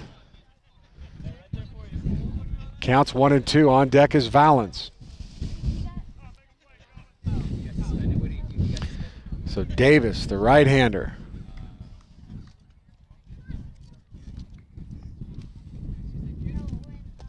Fastball low. Good eye by Ganim. And it's 2-2. Again, Davis with 2 saves, looking for his third. Be a 2-inning save anyways. I don't know, coming in up by 8, 2 innings, can you get credit for a save in that situation? Yeah, I don't think so. I think it have to be 6 runs or less? I think you have to have the tying run has to be in the hole or on deck in order for it to be considered save opportunity. Okay. Well, looking to close it out nonetheless in 2 innings. And Ganim's really battling them here. There's a wild pitch and ball 4, and Wong over at third does not want to risk getting out because, as they say, his run means nothing. Right. Right, and this is what you want as the Vikings right here is just put a little bit of pressure, make the guy throw some pitches, try to get some runners on it and make some things happen. For Davis, he really needs to just settle in and throw strikes here, not try to do too much. You got a pretty big lead right here, 1 out. Get yourself a ground ball right here and see if you can get yourself get yourself at least 1 and possibly 2. Valens swinging at the first pitch, fouls it back. He's 1 for 2, singled and scored, ground out and a walk. One of the top Viking hitters and one of the top Viking pitchers. He was credited with the loss this past Tuesday when Aragon won 9-4. And he grounds one over to second, double play ball, turns 6-4-3, and Davis gets out of it with that ground ball DP. Yeah, it's a nice job right there by Davis to settle in and get that ground ball I was talking about. I mean, it's that's a situation right there where you want to make sure you just bear down and worry about the hitter, kind of tone it down a little bit. He looked like he was trying to do a little too much to the previous batters and got himself into a little trouble, but did a good job recovering. Zucchiotti did get a double in that game on Tuesday. A couple Mills alumni playing for Skyline College. I know you're very familiar with the local junior college scene around here. Let's start with Brian Hidalgo, a sophomore at Skyline. He was a preseason All-Northern California pitcher selection and hasn't quite had the season that he had hoped for. 2-6 record in 21 appearances, 6 saves, 3.05 ERA. He's struck out 44 batters in 56 innings. And before we get to the next pitcher, Joey Carney, we can have you comment on Mills graduates stepping up to the next level. Yeah, I mean, they have, since been up at Skyline, I used to go up there every offseason and work out and got to see a lot of the guys from Mills and other local high schools go through there. And, they get some good players up there. and the Mills players that they get, tend to perform well and do well. Unfortunately, the last few years up at Skyline, they haven't been doing so well as a team, and it's put a little extra pressure on their pitching staff. They haven't been putting up a ton of runs. They also haven't been playing very good defense, so that's been tough. However, the Mills players that have gone up there have done a good job, and they have been fortunate enough at Skyline to get those guys. So, hopefully that tradition continues for them. Here is Billy Mason batting for Perkins, who had Guzman bat for him. So they've had a few different players bat in this spot. And here is the top of the 7th inning. Mason. And this year, final standing, Skyline ended up 11-13 in their Coast Conference Pacific Division. 15-21. They ended up in 4th place as Mason takes a strike. And Cabrillo College, or Cabrillo, won the league. They went 18-6 in the Pacific Division as Mason laces one to left field, and making the catch is Jordan Ganim for the first out. 21-15 is Cabrillo. And also Joey Carney, a sophomore, for Skyline, 218 average, 22 for 101, 13 RBIs, 2 doubles, a triple, 4 steals in 31 games. So he's had an okay year for Skyline, but those are 2 former Mills players that are getting it done at the college level as Franquez fouls it off. Yeah, Joey Carney, I know bringing him up there, they expected some big things out of him. He went up there as a pitcher, but he also has done some good things with the bat. He was injured, I believe, this year for a few weeks, and that I'm sure had an effect on his ability to perform a little bit. But he's a good player. He works hard, and he's got a nice swing. I think he'll do good going forward.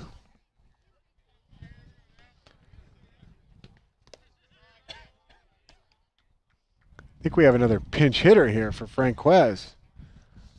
Lorenz Bolts.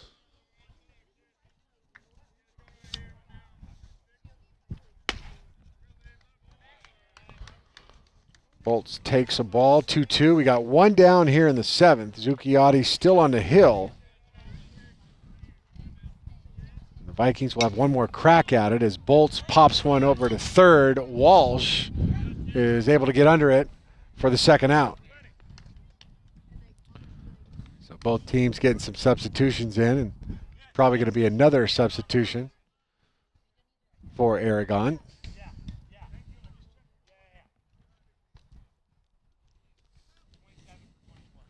And it looks like Logan Williams is going to come in and pinch hit for Davis.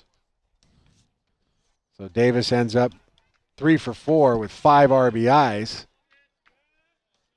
And he'll be allowed to re-enter, I'm sure, to close out the final inning, unless they decide to bring in another reliever. So Williams,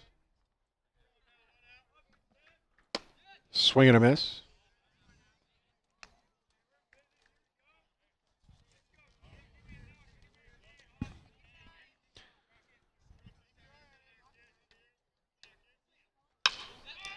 There's a ground ball. Valens snags it.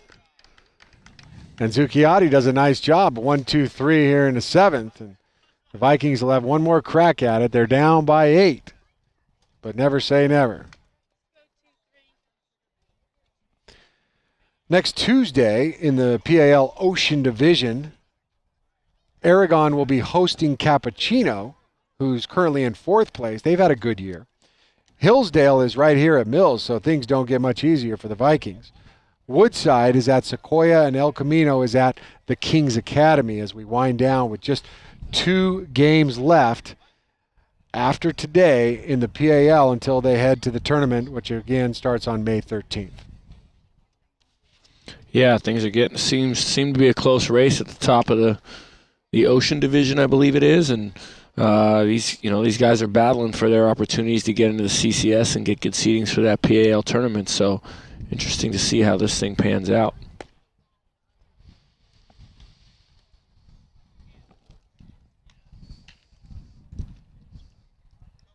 That Davis still out there? Yep. You can tell by the eye black. He's very aggressive with that eye black, yeah, right? Yeah. It seems to go along with his played attitude as well.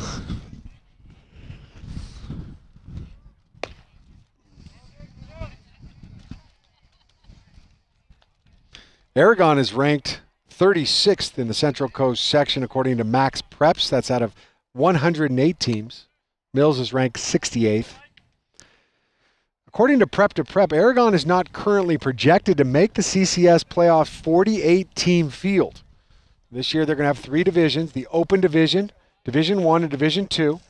Aragon is close to making, but right now is considered one of the first 5 teams out, so they need every win that they can get as we close out the season here in 2014. McWhirter takes low, 1-0. Right now from the Ocean Division, Sequoia is Division 1. They're projected a number 3 seed, and Hillsdale, who Aragon is tied with in Division 2, is projected as a number 6 seed as McWhirter fouls it off. So interesting, Aragon hasn't accumulated enough points. They have this complicated point system that allows you to qualify for CCS. Yeah, it's interesting when you see these teams and they have to compete against each other all season long, and then things like that can come into play in terms of, who moves on and who doesn't. Be interesting to see how, that process continues to stay the same, or if they kind of move things around, change things each year.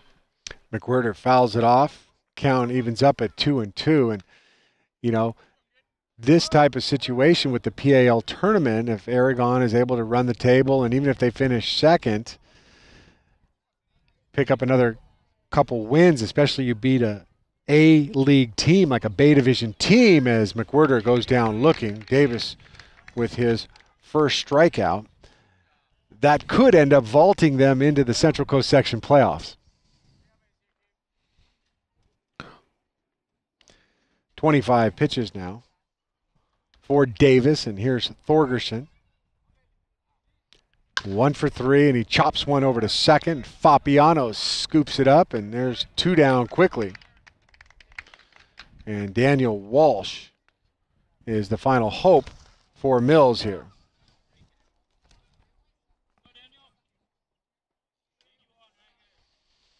Aragon still much in the title hunt. Last championship, 2009. From the Ocean Division. They also won it in 2007 in the Ocean. Their last Bay Division title was 2003.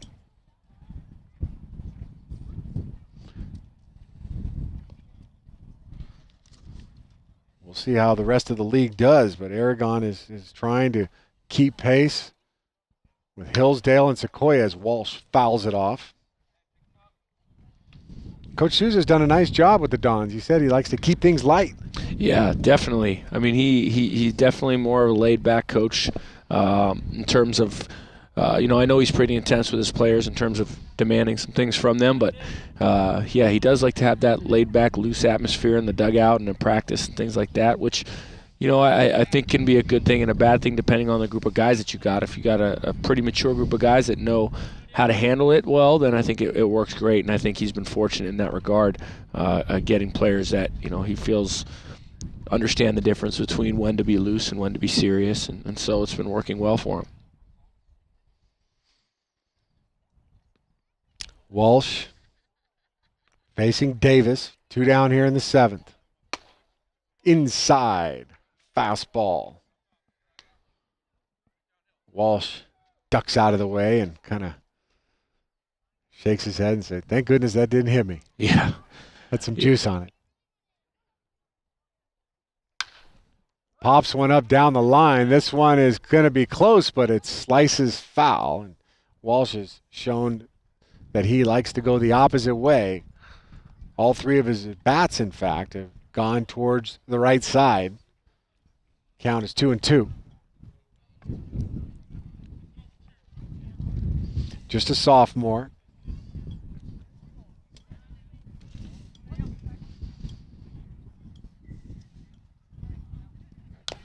And he's battling hard here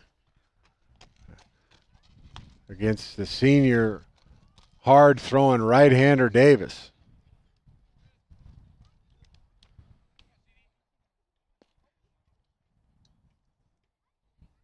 Sixth pitch of the at-bat. And he takes high, and ball 4. So Walsh says, I'm not making the last out. And here comes Jason Lujan. It was a nice at-bat there by the sophomore. Lujan 0 for 3, fly to left, fly to center, and reached on a fielder's choice. Takes outside, 1-0.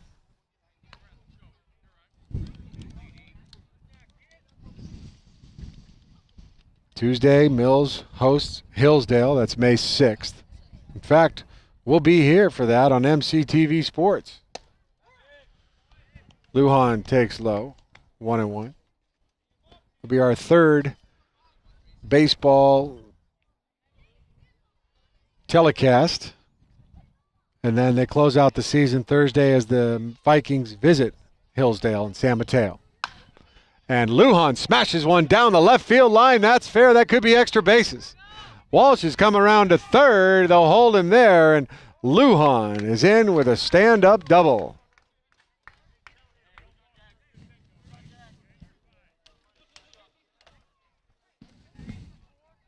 That was a nice stroke by Lujan there. Got on top of a high fastball and drove it down the line.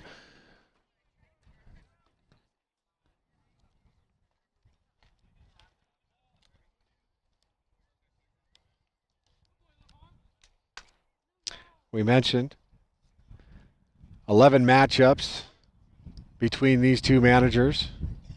Aragon holding an 8-3 advantage. In fact, Aragon's won the last 3 meetings between the two teams.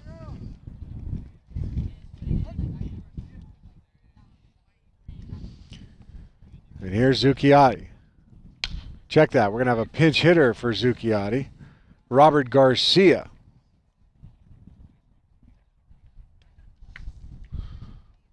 He fouls the first pitch off. Second and third, 2 down. Garcia takes a nice curveball from Davis, 0-2.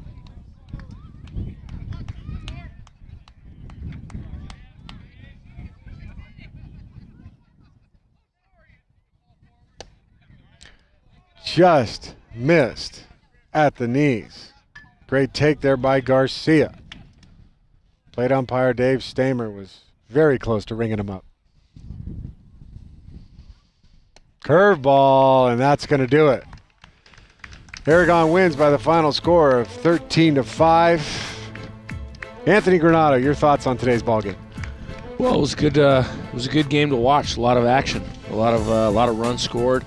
It was definitely in the beginning of the game, you know, it was tough to see which way it was going to go and who's going to end up with the victory. And then one big inning by Aragon ended up being enough for them, and then they did a good job of coming in and closing the door there. So it's definitely a fun game to watch, and I enjoyed it very much. With the victory, Aragon improves their overall record to 13-9-1, and their Ocean Division record reaches the 8-4 mark. With the loss, Mills drops to 2-9 in the Ocean and 6-15 overall. That's going to about do it for us here on MCTV Sports. We'd like to thank our entire crew. Fine job today. And we once again will say the final score from Mills High School. It's the Dons 13 and the Vikings 5. Thanks so much for watching, and we'll see you next time on MCTV Sports. Good night, everybody.